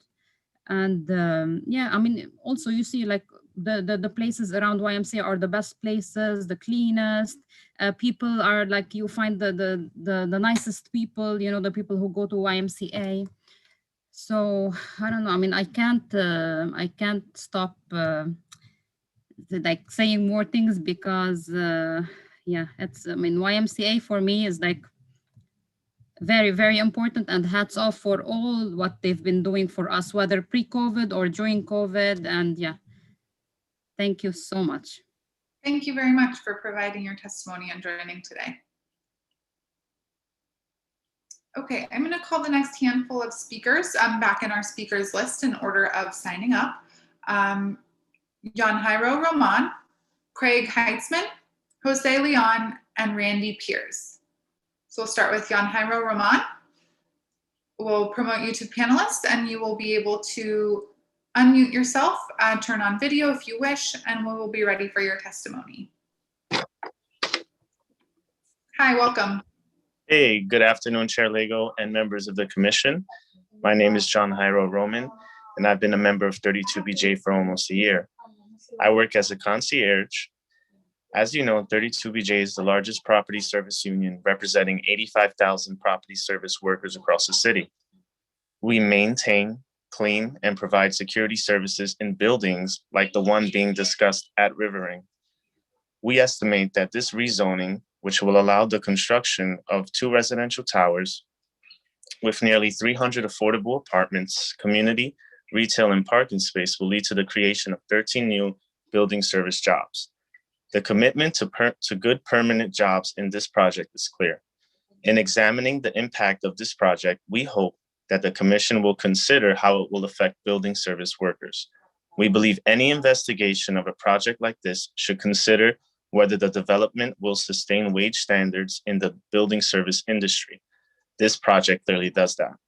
The new park space and sustainability measures proposed in this project will also benefit 32BJ members and their families. The best way to make sure that developments like the one proposed have a positive impact on building service workers is for developers to make a formal commitment to pay the prevailing wage and create good jobs with family-sustaining wages and benefits. We are pleased to let you know that the developer affiliated with this project, River Street Partners LLC, has a track record of creating good jobs throughout their portfolio. River Street Partners LLC has made an early commitment to creating prevailing wage building service jobs at this site. We are in full support of this project. We hope that the review process will take the issue of job quality for building service workers seriously. This rezoning is a chance for working families to benefit from development, for increased green space on the Brooklyn waterfront, and to uphold and promote the strong standards that are in place for good building service jobs in New York City. Thank you. Thank you very much for being here and for your testimony. We'll now move on to Craig Heitzman.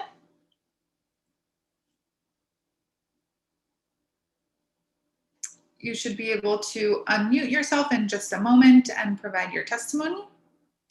Hello, how are you? Can you hear me? Good. Thank you. Please begin your testimony. Great. Thank you very much for having me today. My name is Craig Heitzman. I am both a resident of Williamsburg as well as the city director for NYC Social and the Volo City Kids Foundation. I bring those up because we currently use this space at Domino Park for free youth leagues in the neighborhood, as well as running leagues in McCarran Park, free to the community.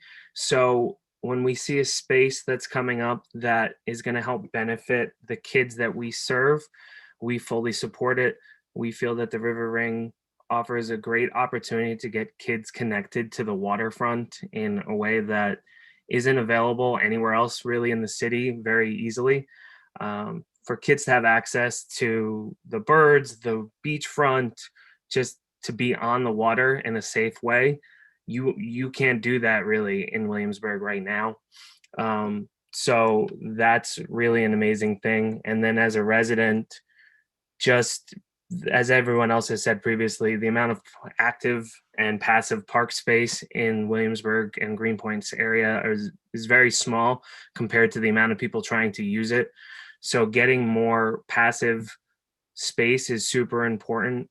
I think that the opportunity to be able to walk from the Williamsburg Bridge and someday with all the parks that are planning to be in the area all the way up to Long Island City would be such an amazing day trip that this opportunity would, this building and River Ring will help provide to that experience. So I really think that we do need this space. We need, after COVID and having such limited space outdoors, this just provides such a great opportunity to the community and would also help support a lot of the businesses in the area that were hit extremely hard during COVID.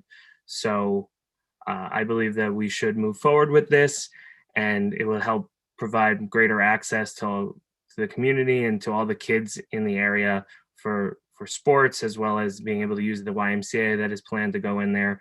And again, just being able to access the water in such a unique way is something that I look forward to being able to do, hopefully. Thank you. Thank you for being here and for providing their testimony. Our next speaker will be Jose Leong. Jose Leong will promote you to panelist, and you should be able to unmute and turn on your camera if you wish. Good afternoon. My name is Jose Leong, and I am the Deputy Executive Director at St. X Alliance. I want to thank the New York City Department of City Planning for the opportunity to provide testimony on the River Ring project. St. Nick's Alliance is a community-based group here in North Brooklyn, serving about 17,000 people in the areas of affordable housing, youth development and education, elder care, workforce development, and community planning and community building. This year, St. Nick's Alliance celebrates 46 years of community service and development. In 2017, St. Nick's Alliance entered into an agreement with Two Trees to provide construction training and placement services at the Domino Sugar Factory redevelopment site in Williamsburg, Brooklyn. As a result of the community benefits agreement and commitment made by Two Trees to Brooklyn Community Board Number 1. We're pleased to share with all that 81 placements, job placements, have been made at the Domino site since the start of the agreement.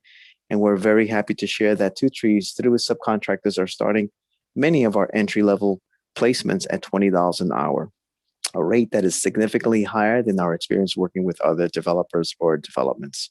Two Trees has been a model community partner, not only keeping its end of the agreement, but going beyond, serving on our employer business advisory council to help guide our trainings and trainees and making connections to other employment opportunities. St. Nick's Alliance Los Sures en el Puente recently met with Two Trees as a coalition to provide recommendations on the River Ring project in the areas of affordable housing, environmental, and open space concerns, and local jobs. I'm pleased to share with you that Two Trees has committed to all of the coalition's recommendations on the River Ring project. I will share with you the jobs commitment that Two Trees has committed to. The River Ring project is anticipated to create over 2,000 project jobs and 500 permanent jobs. Of these opportunities, Two Trees is committing over 100 slots for local construction hires at starting wages of $20 an hour, 10 building services jobs upon construction completion, and opportunity for local residents to apply for any of the projected 500 permanent jobs. The permanent jobs include YMCA positions, park maintenance, and retail positions. Two Trees will continue to utilize St. Nick's Alliance Workforce Development Center to meet these commitments, given our successful experience on the Domino project site. The coalition is supportive of the overall vision for the River Ring development and excited of the opportunities this development presents to low and moderate income individuals in Community Board Number 1 and in North Brooklyn, especially those that are in dire need for affordable housing, jobs, and much needed open space. Thank you. Thank you very much for your testimony. We'll go to our next speaker, Randy Piers. Randy Piers, you'll be promoted to panelist and we'll be ready for your testimony in just a moment.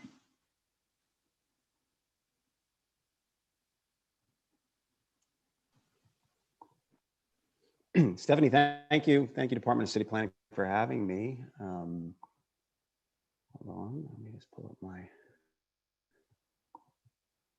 testimony.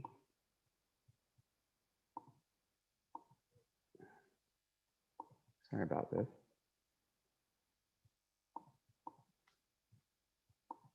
Can you still hear me? We can hear you, yes. Let's reset the clock. My apologies for that. No problem, we're ready. My name is, all right, sorry about that. First of all, I want to thank the Department of City Planning for having me here today. My name is Randy Piers, and I am President and CEO of the Brooklyn Chamber of Commerce. I'm here to speak in full support of the River Ring project on the Williamsburg waterfront. The Brooklyn Chamber of Commerce is the largest business assistance organization in New York State, and we represent a wide range of industries that contribute to the growth and vitality of Brooklyn's economy. For over 100 years, the Brooklyn Chamber has provided promotion, support, and advocacy services to both businesses, large and small. The River Ring project is a proposed mixed-use site with 1,250 housing units, 313 of which will be affordable. Community space will include a YMCA, waterfront parkland, and the project will also include neighborhood retail. It's exactly the type of project that Brooklyn needs to continue to support economic growth and further enhance the vibrancy of the borough. The River Ring project addresses the borough's need for additional housing of all types, with 313 units of affordable housing comprising 25% of the total, with 30,000 square feet of neighborhood retail, 6 acres of waterfront park, and a resiliency infrastructure with waterfront educational opportunities. We view this project as contextual and welcome its addition to the Williamsburg waterfront. Two Trees has consistently offered well-designed projects that meet a wide range of needs of the communities in which they build. In addition to the affordable housing, the project will create 506 permanent jobs and 2,000 construction jobs. This is a significant amount of job creation in our post-pandemic economy. It is important to note that New York City's unemployment rate still stands at twice the national average, and the need for new job creation is paramount if we are to revitalize Brooklyn's economy. The site is designed for storm resiliency and is increasingly necessary to measure as a measure to protect against flooding as we address the effects of climate change. Sustainable features include an infrastructure that will not only rely on or in any way burden the city's sewer, stormwater, or electric grid. Two Trees has made every effort in its design to maximize affordable housing, build density compatible to the surrounding neighborhood, and to find unique architectural and design solutions to the site conditions and the constraints. The site opens up and improves connectivity to the waterfront for the community and for all Brooklynites, and represents a model for sustainable waterfront design with minimal impact on existing infrastructure. The additional retail space included in the project will add needed amenities for the surrounding community as this vibrant waterfront district continues to grow. On behalf of the Brooklyn Chamber of Commerce, we are proud to support this project, the River Ring project, due to its positive economic, community, and environmental equity benefits. Thank you. Perfect timing. Thank you, Randy, for your testimony. I will now call a handful of folks that did not appear to be in Zoom at the time that their number came up. So we'll now call, if anyone is in the room, Laura Simpson, Gozia Benards, Ivan Gilks, Cristiano Rossi, John Saponara, Raul Silao, Alex Kimmel, Ken Moore, and Noor Shaikh. It appears that Cristiano Rossi is in the room. If the back of house team can promote Cristiano Rossi into panelists so that we can hear their testimony.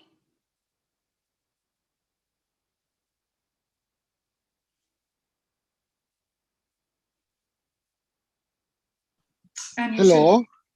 Hello, welcome. Please begin your testimony. Hi, good morning. Thank you for having me here. My name is Cristiano Rossi. First thing, sorry for my English, I'm Italian. I'm moving in Williamsburg 2 years ago. I have a lot of, and I have a little restaurant business in the food industry in Williamsburg.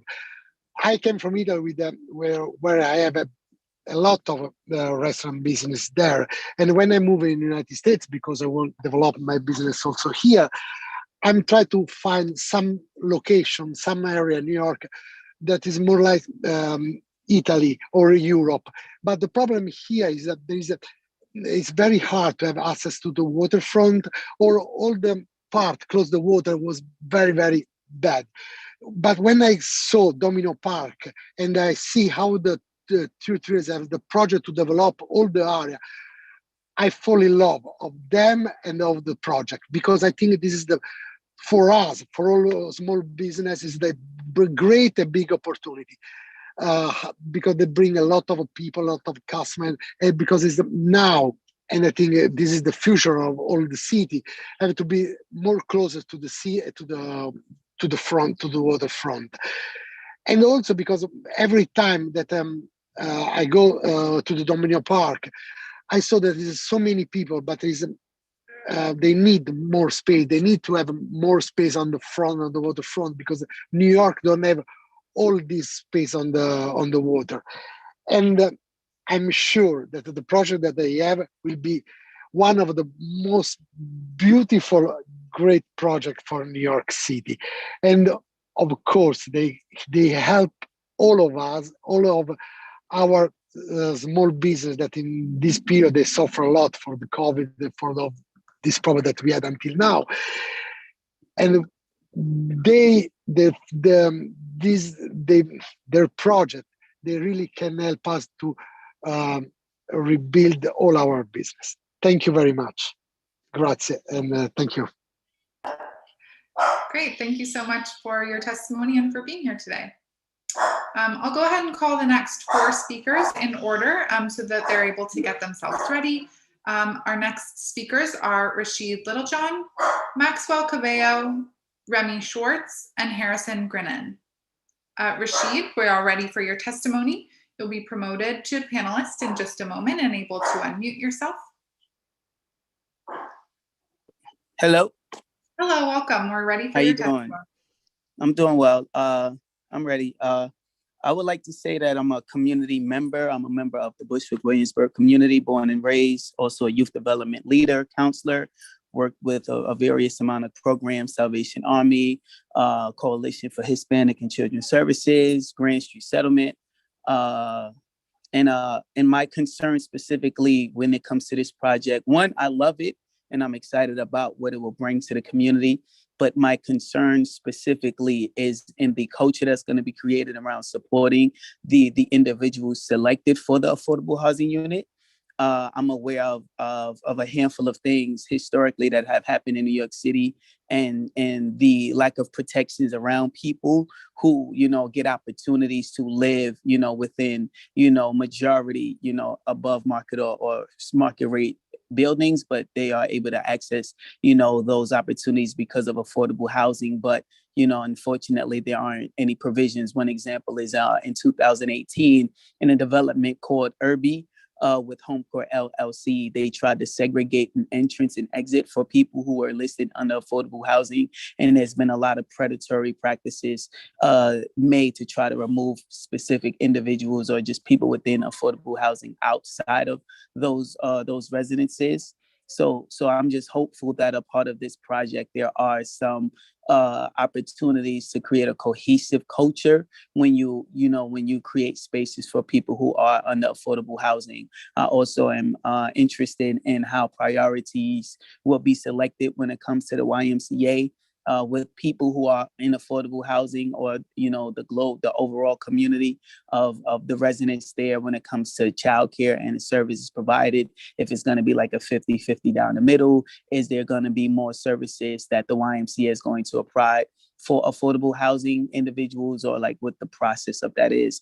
I still stand on it as being a great space. Green spaces and beach spaces are definitely needed in our communities. But I know when you begin to fuse communities, there's a lot of historic indifferences and some unfortunate stigmas and mentalities that exist. And there aren't as many protections around individuals who may not have the affluent nature to support when things are a bit unfair to their livelihoods and also quality of living. So I just wanted to put that on the record and hope that a part of Two Trees, there is a desire to create a cohesive community where it doesn't feel like there's a segregated energy for people who are in affordable housing, against the greater community of Two Trees and the Riverbank area. Great, thank you so much for your testimony and for raising those issues. We'll now move on to our next speaker, Maxwell Cabello. You'll be promoted to panelist in just a moment and we'll be ready for your testimony. Hi, my name is Maxwell Cabello, and I am the Land Use and Policy Analyst at Churches United for Fair Housing. I work for Justice Cuff. Our organization is based in North Brooklyn, and much of our membership base and the people we provide services to are in Williamsburg and in North Brooklyn. That's kind of where we come from and where we're based out of. And so we have a pretty good idea of the issues facing people in the community, specifically people that have the highest need when it comes to housing. And I'm testifying specifically to ask that the city evaluate this project through the lens of racial equity and specifically how race and displacement are related in the community of Williamsburg, both historically and with this type of proposal. Just over a year and a half ago, we released a report identifying demographic changes in Greenpoint, Williamsburg after the 2005 rezoning, where we saw a large wave of Latinx residents that were pushed out of the neighborhood. And we've seen other issues around manufacturing space disappearing at higher rates than the city's predicted. And really, we feel like this project's a continuation in that type of land use and zoning approach. Replacing manufacturing uses, we know there's environmental issues that need to be addressed, and the park's a great resource. but we also have to understand the housing issues and how this plays in the local community. And so, going back to race, just want to talk about the community benefits that have been talked about specifically on affordable housing. The majority of the affordable units are targeted to 60% of AMI, which sounds great. It's about $64,000 a year for a family of 3. But in this zip code, Black and Latinx families, their median household incomes are between $40,000 and $50,000 a year. And so this affordability level still is not accessible to them. And so when we break out those racial disparities, we know who's going to have access to housing here and who will not. And that's a deep concern of ours. We've pushed for a racial impact study legislation that would look at these issues through a racial lens. I think the same lens needs to be applied to potential businesses and jobs that might be displaced. And again, we've seen this history of like adding a bunch of housing and hoping that people will benefit and affordability will change. But we've seen after adding tens of thousands of residents to this area, we've seen people continue to be displaced, continue to find affordable and safe housing.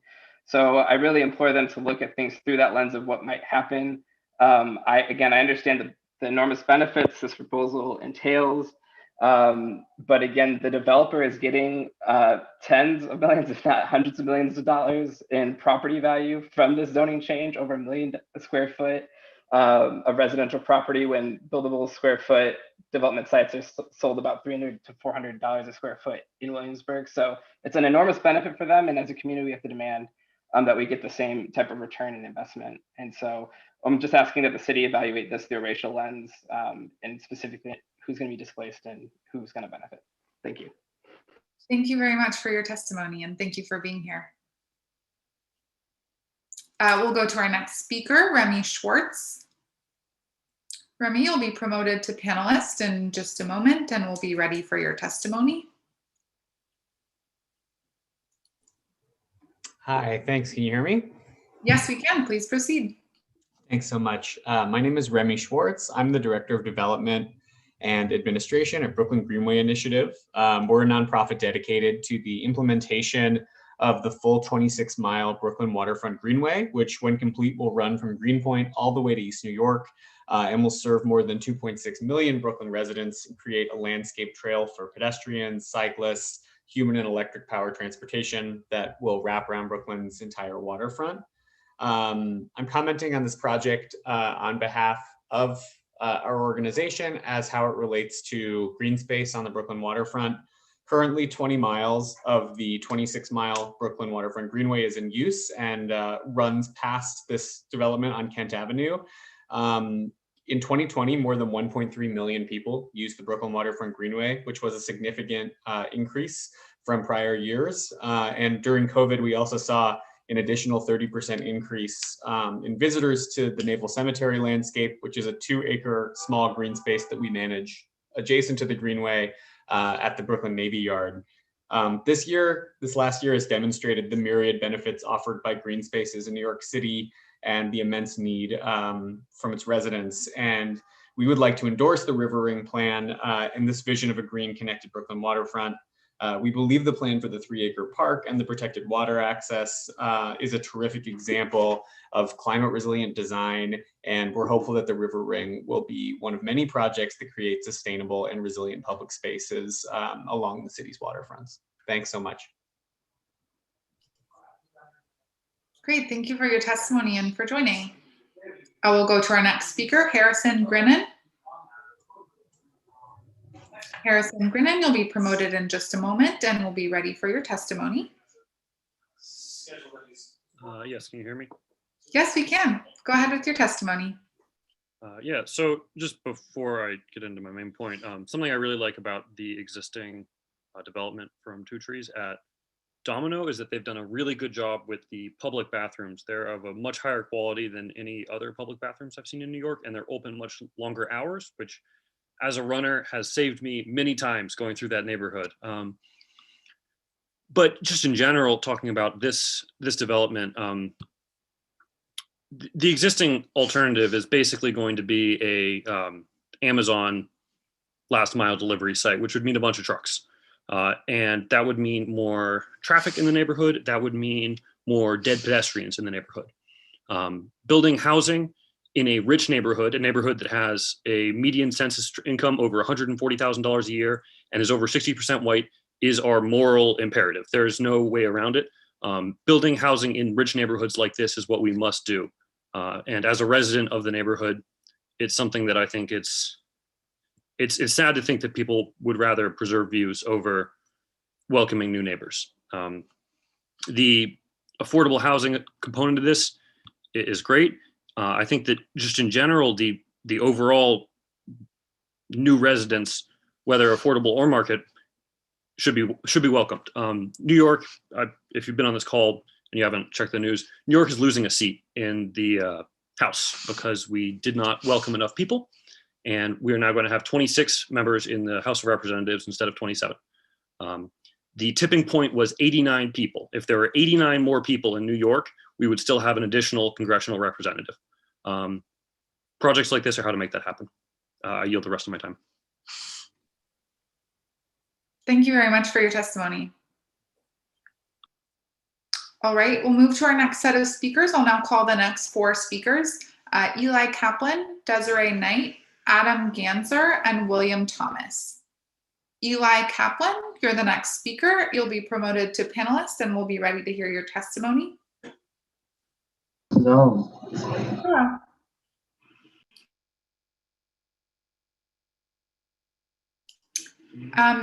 Eli Kaplan, I believe you'll need to unmute yourself and we'll be ready for your testimony. Okay, hi. Thanks. My name is Eli Kaplan. I'm the owner of Mom and Ice Pops, an all-natural ice pop company based in North Brooklyn.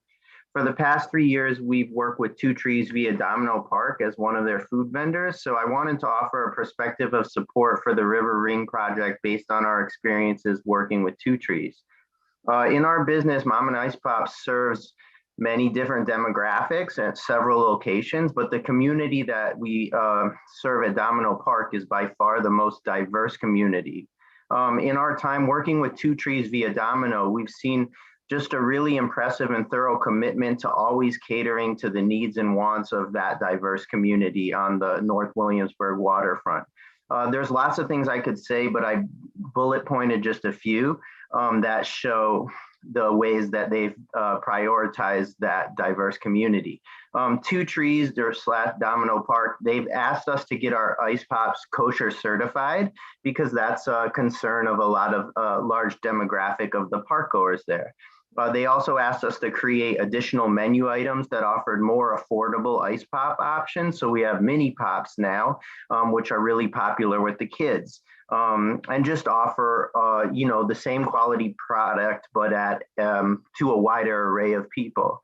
Nate, the head of agriculture at Domino, started a collaboration with us where we make pops using various fruits and herbs that are indigenous to Williamsburg that they grow right there at Domino. And our Juneberry pop is one of the most popular now. And kids and just people love learning that their tasty dessert was grown right there at the park.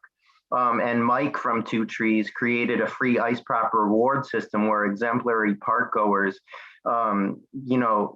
perhaps they're doing a good deed or helping a neighbor, they get a domino that allows them to redeem an ice pop for free. Additionally, I just wanted to note that as a small business, Two Trees and Domino have always been really nurturing to our specific needs. Last spring, summer, at the beginning height of the pandemic, they made sure we felt really comfortable being out in public in our own time. And they created the social distancing circles at their outdoor space that everybody, I think, in New York and beyond started emulating. And they employ a really diverse staff that's committed to creating fun, safe, interactive space for everyone. So as far as the river project goes, I feel like Two Trees does a great job in its proposal of addressing diverse needs once again with their affordable housing, which is significant, the YMCA, which fills the need for young families in the area, and the proposed multi-uses of the waterfront space, which just, again, allows people free opportunities to interact with their environment. I realize no plan's perfect, but I think they've have a track record of really considering the diverse community, and that's been our experience working with them. Thanks very much for allowing me the time to speak. Thank you very much for your testimony. All right. It looks like Desiree Knight is no longer in the Zoom meeting here, so we'll move on to our next speaker, Adam Ganser. Adam Ganser, you'll be promoted to panelist, and we will be ready for your testimony in just a moment. Hello, welcome. Hi, can you hear me? Yes. Great. I've got a young person interrupting me right now, but I'll do my best. I am Adam Ganser. I'm the Executive Director of New Yorkers for Parks. New Yorkers for Parks is a citywide independent organization. We champion quality parks and open space for all New Yorkers in all neighborhoods. I want to thank you for the opportunity to speak in support of the overall vision for River Ring. And I believe the context and the moment are perfect for this project. I'll focus on open space in my points, but I do want to say that we are very supportive of the project and the nearly 300 badly needed permanently affordable housing units. Obviously, that is a huge component of this project. It is well known, and New Yorkers for Parks research backs it, that this area of North Brooklyn has some of the lowest rates of open space in the entire city. Just 5% of the district is parks or parkland. That ranks 48th out of 59 community board districts. Worse, the district ranks 53rd out of 59 for tree canopies, badly needed parks. This project would add significant waterfront green space, as well as being a link in the chain of continuous strings of parks along the waterfront from the Navy Yard to Newtown Creek. At a time when New Yorkers are relying on parks more than ever before, and the city is cutting funding for parks over the last fiscal year, the city must be looking at all options to create great accessible parks and open spaces.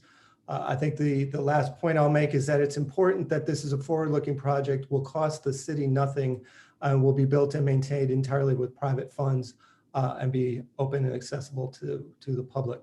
Again, I thank you for the opportunity to speak in support of the project.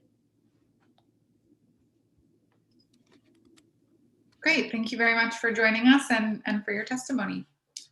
Our next speaker is William Thomas. William Thomas, you'll be promoted in just a moment and we'll be ready for your testimony.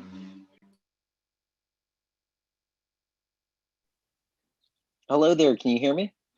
Yes, we can. Please proceed with your testimony. Oh, beautiful. So hi, everyone. My name is Will Thomas. I'm here to support the project as a representative of Open New York. We're an independent grassroots pro-housing organization. And we support River Ring because we feel that allowing more homes here will both help to alleviate New York's housing shortage, but also help to fight displacement in other neighborhoods. So I believe everyone knows on some level that New York has a terrible housing shortage, but I just wanted to throw out some numbers to remind everyone how bad it is. Between 2010 and 2017, median rents increased by more than double median wages. Homelessness has reached the highest level since the 1930s. And pre-COVID, 1 out of every 10 elementary school students in New York City public schools attended from homeless shelters. So in this environment, we need every bit of affordable housing we can muster, and the 267 below market units that this rezoning offers is a great place to start. That said, allowing more market rate homes here in an objectively wealthy enclave of the city will also help by preventing displacement of in other neighborhoods. The census tract for the rezoning area has a median household income of well over 6 figures. Williamsburg is an extremely desirable neighborhood, and although it would likely be many families' first choice, if they can't find a place to live here, they'll simply move to a more affordable neighborhood. As displaced demand increases in those neighborhoods, up goes the rent, forcing current tenants to allocate ever larger shares of their income to stay in their homes, and knocking those who can't pay to the street. Again, if you don't let young professionals live here, they're not going to disappear. They're going to continue to gentrify neighborhoods deeper in Brooklyn, like Bushwick, Bed-Stuy, and Brownsville. By contrast, every new home here will spare a family that pressure, which is nothing to sneer at. To put it bluntly, we live in a city where there aren't enough homes for the people who want to live here, which has horrifying human consequences. That's the terrible shadow over the neighborhood, the quality of life issue that we really need to address. I would especially ask Councilmember Levin and DCP to prioritize solutions there over anyone's aesthetic concerns. Thank you. Thank you very much for your testimony and for joining us today. All right, it looks like Desiree Knight is back into the meeting. So Desiree Knight will be our next speaker, followed by the next 4 speakers, Andrew Simmons, Andrew O'Neill, Nicholas Magipinto, and Corey Canton. So Desiree Knight, you are next. And if we can demote the William Thomas, the last speaker, there we go. All right, Desiree, we're ready for your testimony. Hi, good afternoon. Can you hear me? Yes, we can hear you. Good afternoon. My name is Desiree Knight. I was raised in Williamsburg, Brooklyn, and I've been a resident there for about 20, 25 years. I'm currently a Greenpoint resident, and it was crucial for me as a mom, as a resident, and as an educator to take the time to support Two Trees initiative for the River Ring project.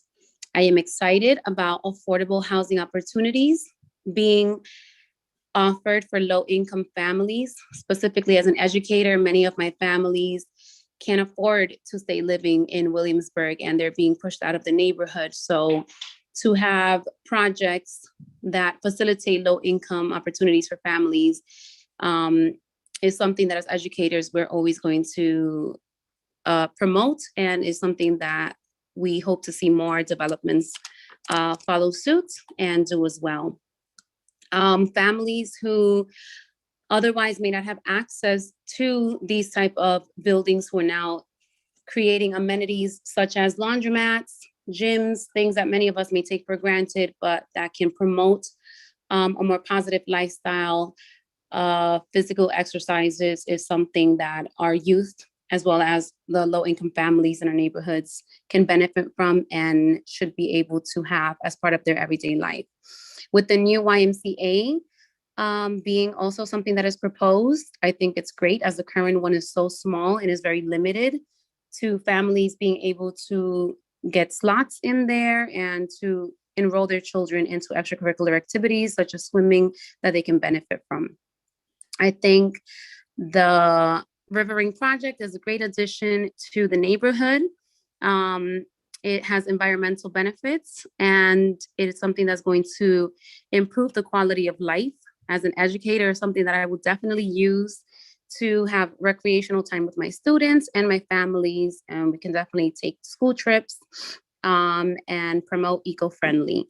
This is something that I am strongly for, and I encourage you and urge you to please approve this project for the Williamsburg and Greenpoint residents to benefit from. Thank you so much. Thank you. Thank you for your testimony and for joining today. Our next speaker is Andrew Simmons. Andrew Simmons, you'll be promoted in just a moment and we'll be ready for your testimony.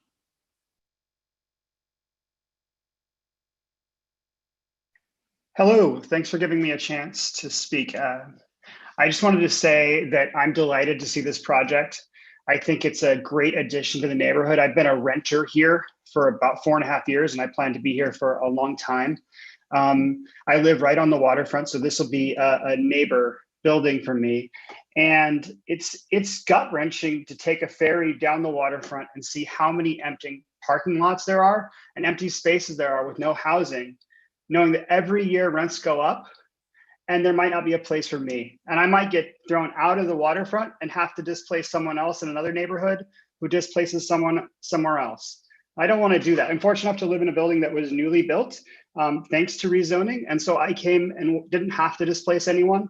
And I hope other people can do the same. I also love the fact that this neighborhood is actually, I don't like the fact, but this neighborhood is no longer affordable to a lot of people, just period. Unless it's affordable housing, it's not an option. And here, we're taking all these resources to build a lot more affordable housing. So it actually really should extend this neighborhood to a lot more people. So I'm a huge proponent of it, and seeing things like this come up make me feel secure that I'm not gonna be thrown out of my home one day by someone who can pay more. So I just really appreciate this and wanted to share my support. Thank you for joining and for sharing your perspective. We'll now go to our next speaker, Andrew O'Neill. Andrew O'Neill, you'll be promoted to panelist in just a moment.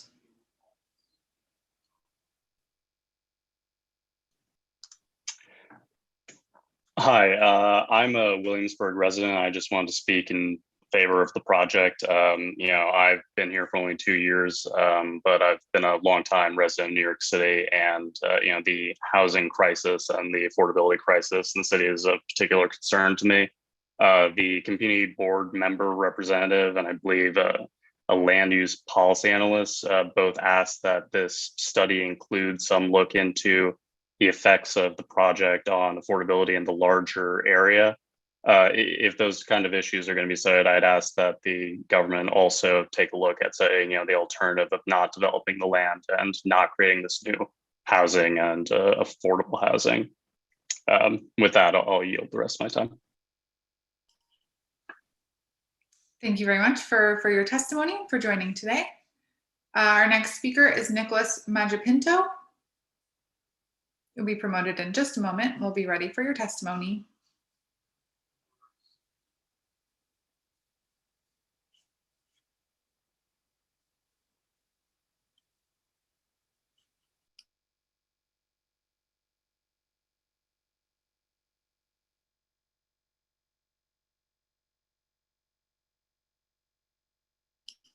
Do we have Nicholas Magipinto? Yes. Great. Can you hear me? Yes, now we can hear you. Thank you so much. I have been a Williamsburg resident for about a decade and a resident at 184 Kent for the last 6 years. And I'm concerned about the issues that are affecting the people who live and have lived in the Williamsburg and Greenpoint neighborhoods for a decade or more. I oppose this development as it's currently proposed, but I do support a use of the site that would provide public access to the site. First, while I find it very important to emphasize, because of the number of people who have been on this, who have given testimony today about the why, that while I love the idea of the why at this site, there's no contractual commitment by Two Trees that will ensure the why actually is at this site. The why and Two Trees have not negotiated anything that guarantees they'll be at the site, and there's no contingency in place to make sure that the why or some other community serving organization like the why is required to be at the site for the project to move forward. And I think that should be required. The second thing I'm concerned about is that this developer has a track record of unrealized commitments to affordable housing. At the Domino site, there are hundreds and hundreds of apartments sitting vacant while Two Trees tries to lobby Albany for changes to the Housing Stability and Tenant Protection Act of 2019, just so they can line their own pockets. That is not integrity, and that is not a commitment to affordable housing. There are thousands of low-income New Yorkers who are homeless or living in shelters, and withholding affordable housing from the public market or reneging on your commitments is completely unacceptable. What will guarantee that Two Trees does not do the same here? I urge the city to consider that. Third, the housing that's proposed here will provide a billion with a B dollar windfall to this developer for 35 years, all for only 25% affordable housing. That's just not enough. This should be a minimum 50% affordable housing site. Additionally, I heard someone else mention before that there should be a racial impact study. I think that is critical. This is one of the least diverse neighborhoods in New York City, and the socioeconomic impacts of two more luxury high-rise towers are going to be terrible for this community. Fourth, sanitation. Williamsburg is a weekend destination for people that don't even live here. The neighborhood is overrun, and there's trash all over all the time. The streets are literally overflowing with trash on the weekends. Adding about 3,000 residents to this area is not going to help that problem. It's only going to make it worse. I'm extremely worried about the impact on infrastructure and public services in this area. The L train is overrun. The L train, there's no plan to provide other transit options in this area. FDNY and NYPD, the services that they provide, while now might be sufficient, will not be sufficient with all of the pending development that's going on, plus these two new buildings. And the only public school we have in Williamsburg, there's been no study done to see whether it can even accommodate more families. Thank you. Thank you very much for these issues that you've raised, and we'll be sure to respond in the final scope of work. Our next speaker is Corey Canton. Corey Canton, you'll be promoted in just a moment and available to provide your testimony.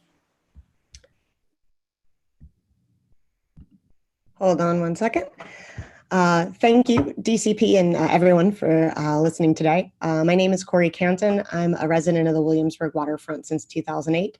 I speak on behalf of many of my neighbors who weren't able to make this Zoom and 4,800 people who signed a petition against this project.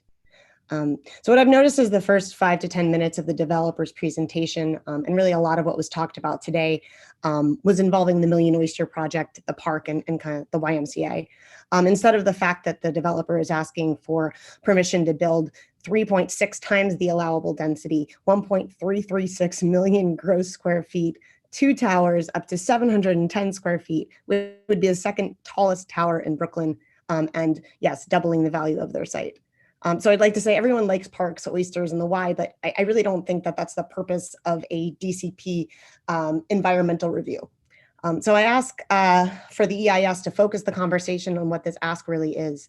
We need to study how an enormous development like this fits into an area that was already rezoned, and that the study be taken in context to all of the development that has been built from Domino to Greenpoint Landing. As a point of reference, the 2005 Williamsburg Greenpoint EIS estimated that 7,391 new units would be built as a result of the rezoning. However, as of last year, there were about 12,000 new units built and about 5,000 more. So essentially, that's 17,000 new units off of a one-way street bordered by water off of a notoriously crowded L train. So, these are the real issues that community members face, and it really needs to be focused in on. So how is North Brooklyn going to manage the density, the L train, and the displacement of our neighbors that won't even pay taxes to support the strain? I was listening to the mayor speaking, and half of our city's income is derived from real estate tax. So how and why would we consider what would be the second tallest tower in Brooklyn when it won't even pay taxes for 35 years? Last November, median rents in North Brooklyn reached a record high of $36.75 a month, a 27% increase from the year before. The affordable units are just a drop in the bucket to what the market rate units will do to rent in this neighborhood. Since the average rent in this building will far exceed the neighborhood rent, it will raise rents. That's the reality. It's misleading, but despite affordable housing, the development will make the neighborhood more expensive. River Ring is asking for 7.2 FAR with 1.336 million gross square feet, which is so much more than the current zoning allowance, which could provide jobs and a mixed-use space. It is unfair to say that it would be a distribution center. I ask the EIS focus on the enormous impact of this site. And to my community members on this call, I'd like to mention that the value of what the developer is asking for is millions and millions of dollars, and a Y and a small amount of affordable housing isn't enough. It's a bad deal. We can do better. Thank you very much for your testimony and for joining us today. All right, I'm going to go ahead and read out, we're getting to the end of our speakers list, so I'll read out the list of folks who have registered who have not yet spoken, and we'll work our way through this list. Stephen Chesler, Dan Miller, Stephen Smith, Luke Loretti, Marcus Webster, Brian Rodriguez, Hillary Gonzalez, and Mendy Maxwell. So those are the registered speakers we have left. If you do wish to speak and have not yet registered, please do so now as we're reaching the end of our registered speakers list. Looks like Stephen Chesler will be our next speaker.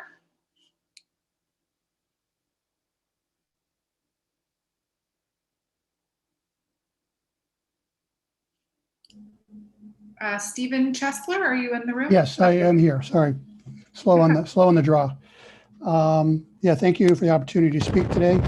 I'm a member of Community Board 1, the Land Use Committee, Parks and Waterfront, and Environmental Protection. But today, I'm speaking on behalf of myself. I'm a 20-year resident of Greenpoint, and I also really trying to focus the discussion today on the environmental impact of this proposed project.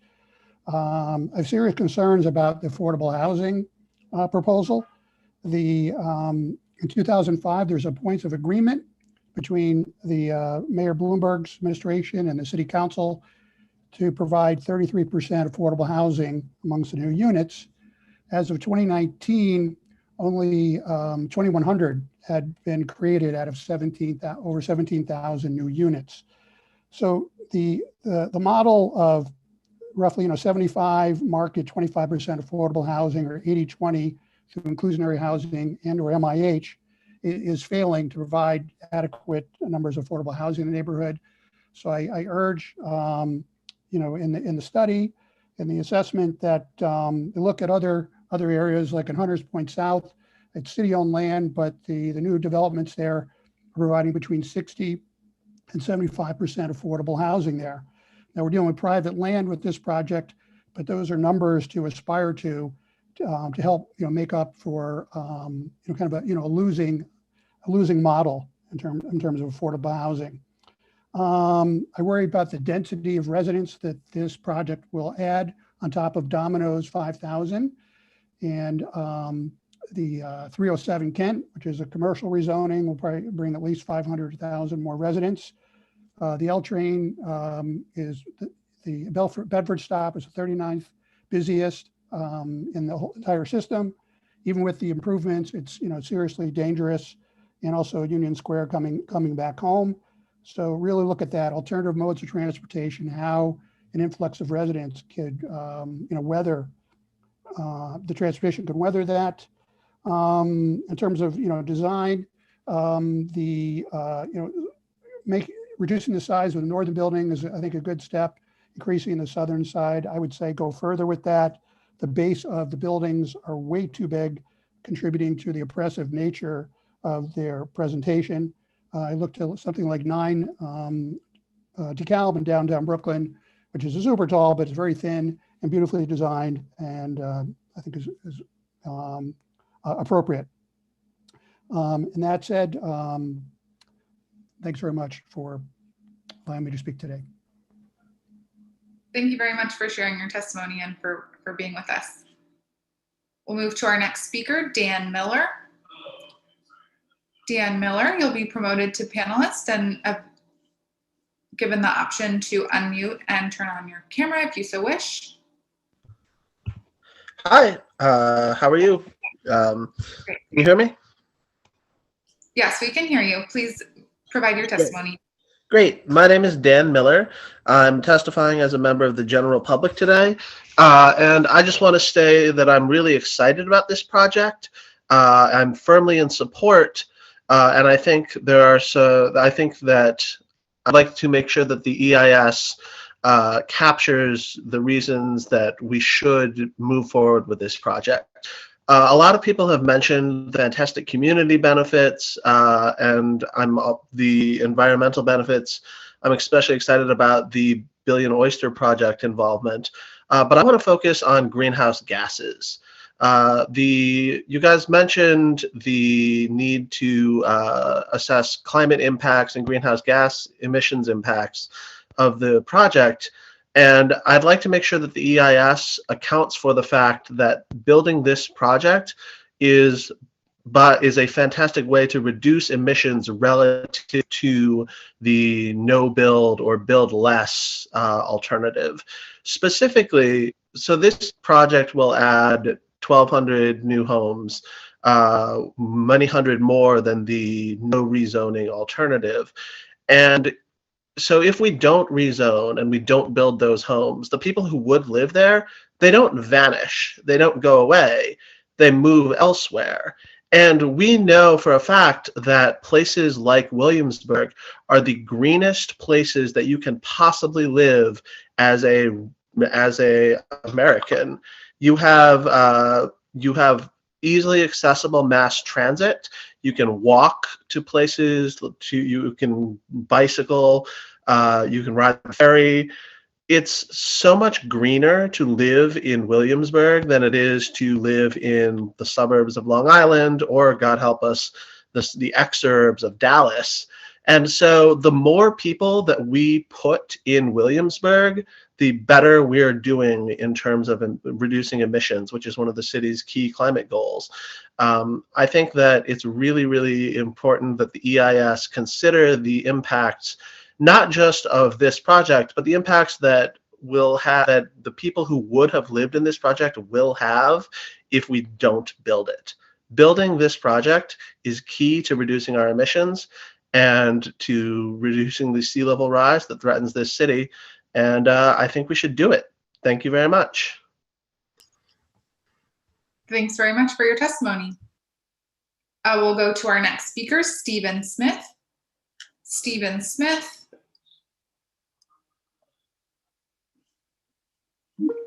All right, you'll be invited to unmute and turn on your camera if you wish, and we'll be ready for your testimony. Stephen. Hello. Hello. Yeah, my name is Stephen. I live in Williamsburg. I think, this is it's a very interesting project. It looks beautiful. Williamsburg has a lot of parks. I wouldn't say it's the most park-starved neighborhood, but, it's always nice to have one more. I just wanted to say that, the community board rep in the beginning who spoke and said they were, concerned about displacement. I'm also concerned about displacement. But I think it's quite clear that, displacement happens because of a shortage of housing, a shortage of commercial space, a shortage. New York City has had a shortage of a lot of things for a very long time. Building more housing does not make it harder to find housing. Building more stores does not make it harder to rent a storefront. These community board members who say they're concerned about displacement, I am too, but I think they're like really barking up the wrong tree here. I will say one thing about the project that I don't like, that I don't think is the developer's fault. I think it's actually city planning's fault. I don't see why there's any parking here, like cars in the neighborhood, like they pollute, they occasionally run people over, they're always parking in the bike lanes. We don't need more cars in New York City. So I know the developer is, asking for some kind of change in the parking requirements. I would encourage them to ask to build none, and the Department of City Planning to proactively stop requiring parking. Don't make developers jump through hoops to do something that really benefits the city and all of us. Thank you very much. Thank you for your testimony and for being here. We'll go to our next speaker, Luke Loretti. Luke Loretti, you'll be transitioned to panelist and able to unmute and turn your camera on if you wish. And we'll be ready for your testimony. Luke Loretti.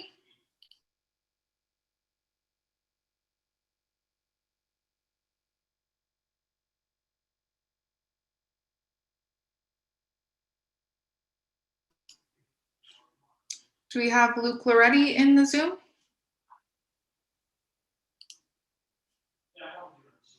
Hi, can you hear me all right? Yes, we can hear you now. Hi, sorry about that.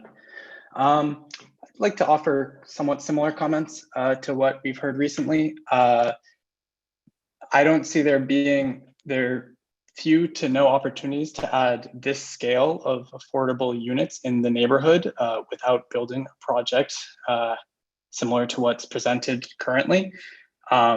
Similarly, there will not be an opportunity to add even 750 market rate units without building a project this scale. When we build market rate units in highly desirable neighborhoods like Williamsburg, as other speakers have noted, we are reducing demand in other parts of rapidly gentrifying Brooklyn, allowing us to build housing where it's highly in demand is going to be for the benefit of obviously all the residents who get to live there in this high opportunity zone, but then also for the whole of Brooklyn, who will have a bit of pressure off. And like, obviously this was a highly in demand neighborhood. Similarly, I've heard some comments today about pressure if the infrastructure in the neighborhood is going to support an influx of new residents. Similarly, I would say if there's a fix to that, it would be to reduce the 250 parking spaces that are being proposed at this site. A lot of the new developments in this neighborhood include parking. They include often ground level parking, which deadens the streetscape. The more we can avoid large kind of garage entry points, large influx in vehicles in the neighborhood, it makes it safe for everyone who's going to be recreating at this new park, the cyclists who use Kent Ave. And as a Greenpoint resident, I very much look forward to this project joining the neighborhood. Thank you. Thank you very much for your testimony. Our next speaker is Marcus Webster. We don't believe is in the Zoom. I'm not seeing them, so we'll move on to our next speaker, Brian Rodriguez. Brian Rodriguez, you'll be promoted to panelist and asked to unmute yourself to provide your testimony. Mute, share video. There you go, we can hear you. Hi, my name is Brian. I grew up in Williamsburg, currently reside in Williamsburg. I just want to say that the proposed water area is a great idea, especially in that area of the neighborhood. Growing up in the neighborhood, that was an area that as a kid, we just wouldn't go to, or it would be very rare to go around those parts because of the warehouses or the factories. It's just very industrial, a lot of junkies, a lot of drugs in that neighborhood. So it's great to see that there's a change going on and that kids will be allowed to go to that area and will be exposed to new opportunities that I wasn't exposed to. It's also exciting to see that the water is being cleaned with the Oyster Project. Going green is great, not only for the neighborhood, but for the world. And that's the future, and that's where we're all heading towards. So it's great to see that in my neighborhood. It's great. Also, the affordable housing aspect of it all is great as well. There was some points that some guys made. I don't know how true or not it is about Two Trees not keeping up their end of the bargain as far as affordable housing available, but you know, I'm all for affordable housing just because I've seen personal family and friends that grew up in that neighborhood, and you know, they just can no longer afford to live there, so they have to leave, and this gives them an opportunity to still stay in that neighborhood and take advantage of all the opportunities, the new opportunities that are being made possible. Another point that was made was that the YMCA might not be a thing, or it's not 100%. You know, it'd be great to see a community center in that neighborhood again, just for the kids. The kids in this neighborhood, they're not exposed to things that kids in Manhattan, in the Upper East Side or the Upper West Side are exposed to. That's just, it's not a thing. So being that, you know, it's in the plans and in the ideas for a community neighborhood, a community center and a park, and just, you know, it's just great. I'm happy to see that they're given some type of opportunity for these kids to be exposed to different things. It's great, and the whole project has my support. Again, I do strongly encourage the affordable housing to be a thing, and the community center to be a thing, and if possible, even increase that affordable number, the affordable housing number. I mean, 300 is good, you know, but I think we could do better, and that's all I got to say. Thank you for the time. Thank you very much for taking the time out of your day to provide your testimony. Our next speaker is Hillary Gonzalez, although it does not appear that they are in the Zoom. So we'll move to our next speaker, who is Mendy Maxwell. Mendy, you'll be promoted to panelist in just a moment, and we'll be inviting you to unmute and turn on your camera if you wish to provide your testimony. Hi, my name is Mindy Maxwell. Can you hear me? Yes, we can hear you. Please go ahead with your testimony.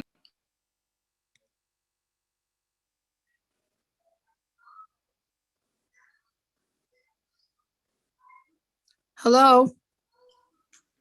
Yes, we can hear you. Okay, great. My name is Mindy Maxwell. I live in Williamsburg. I've been a resident of Williamsburg for about 4 years now, born and raised in Brooklyn. So I am familiar with Williamsburg area. I 100% support the new development project. I'm super excited about it. I have children. I have 2 children. You may hear them in the background. They're kind of like going back and forth right now. But I'm absolutely positive that the residents of the community, as well as myself and family, will benefit from the new project. Given the expansions of the outdoor space, water activities, outdoor classrooms. I'm sure it'll benefit residents of all ages in the community, children, and even people outside of the community who decide to come in and join in any programs or just want to be a part of what River Park has to offer, will have to offer. I feel that the project will create jobs, permanent jobs, temporary jobs, also the housing, the affordable as well as the market, which is great for New Yorkers and is needed. It's absolutely necessary, especially in the era that we're in now. I just want to conclude that with I have 100% support with what's the new project development. Great, thank you for taking the time of your day and providing your testimony. We'll now move to our last two registered speakers, Ankur Dalal to be followed by Ken A. Ankur, you are our next speaker, so we will now promote you to panelist and you'll be able to unmute and turn your camera on if you wish to provide your testimony. Hi, my name is Ankur Dalal and I'm here speaking in favor of this new development. New York is facing a huge housing crisis and the over 1,000 new homes, including several hundred affordable homes, would be completely welcome at this site. Also, the design is beautiful. The buildings are striking, and I think they would add a lot of interesting architectural texture to the neighborhood. I also love the new public spaces and the YMCA, which many people in the community have talked about wanting, and I think it would go over really well. Other people have already mentioned the news that just came out from the census today. New York lost a seat in Congress by 89 people. 89 people. This is a time of crisis, and New York City has been hit harder than most other locations from COVID. And I think every New Yorker, no matter your political belief, would agree that it would be better if we had more people representing us in Congress and we had more political power at the federal level, because we need help right now. And by losing a seat for 89 people seems crazy to me, especially because a building like this could easily house 89 people. I know some folks were concerned about displacement, but as another speaker said, I think failing to build enough housing is what creates displacement. There aren't homes for the people who want to live there if we don't build them. I also know that some folks talked about concerns about the percentage and amount of affordable housing. If we want more affordable homes on this site, I would happily support a R10 designation instead of an R8. But increasing the proportion of affordable housing, I think may be difficult because this is not a city-owned site. Somebody mentioned that city-owned sites have more affordable housing. Totally agree that for city-owned sites, you want to get percentages above 60% if you can. But for private development like this, I think 25% affordable housing is great. And those hundreds of new affordable homes will support thousands of people who I think would really benefit from having an affordable place to live. Overall, I think this is an incredible project. And I think you've heard the overwhelming number of people are supportive of it. So I do hope our elected officials are paying attention and know that people in the neighborhood want this development. Thank you. Thank you very much for your testimony. We'll now move to our next speaker, Ken A. Ken A will be promoting you to panelist in just a moment and we'll be ready for your testimony.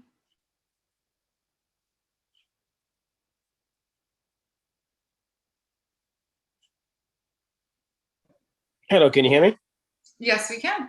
Please go ahead. Great, cool. So I have been living in this council district since 2011, and I continue to stay here.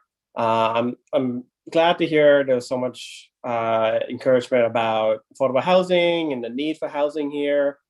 So I'm with my view echoes a lot of the earlier commentators' points in support of this development. I would just finish by saying that as someone who does vote in this district, that I'll be, for anybody who is running for office in this district, I'll be paying attention to what they will be saying about this development as mixed income housing and affluent neighborhoods is something that is desperately needed in New York City. So to Elizabeth Adams, Lincoln, and Autumn, who's running in this district, I'd be glad to hear to see what you guys say about it. Otherwise, I support the project and I yield the rest of my time. Thank you very much for being here and for providing your testimony. Those are all the registered speakers we have at this time. We're going to turn on the ability to raise hands and ask if anyone who has joined us via phone, who is not registered to speak, who would like to. If you do wish to speak and you're dialing in by phone, please indicate that you wish to speak by dialing *9.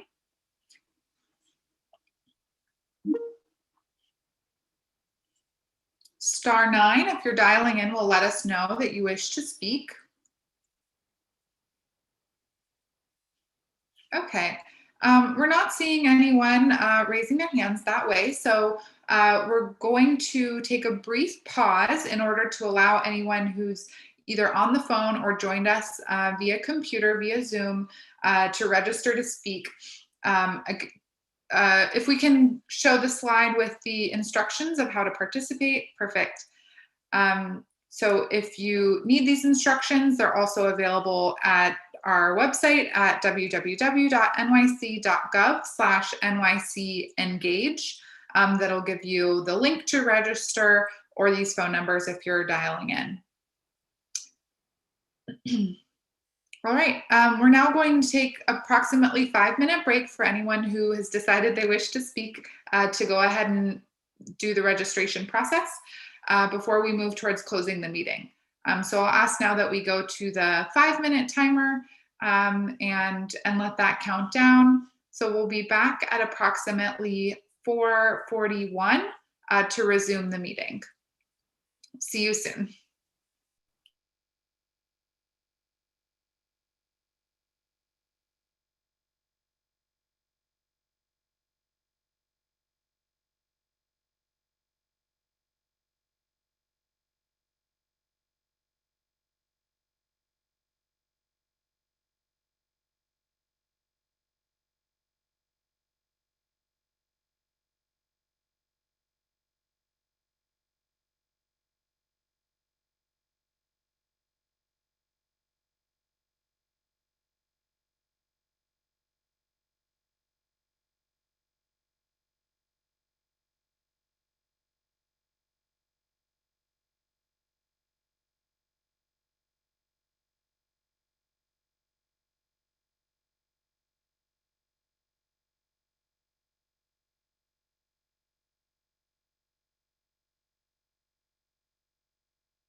Good afternoon, welcome back. You're tuning into the remote public scoping meeting for the River Ring proposal.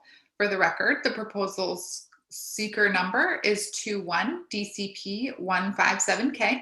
My name is Stephanie Shalou, and I'm the Deputy Director of the New York City Department of City Planning Environmental Assessment and Review Division.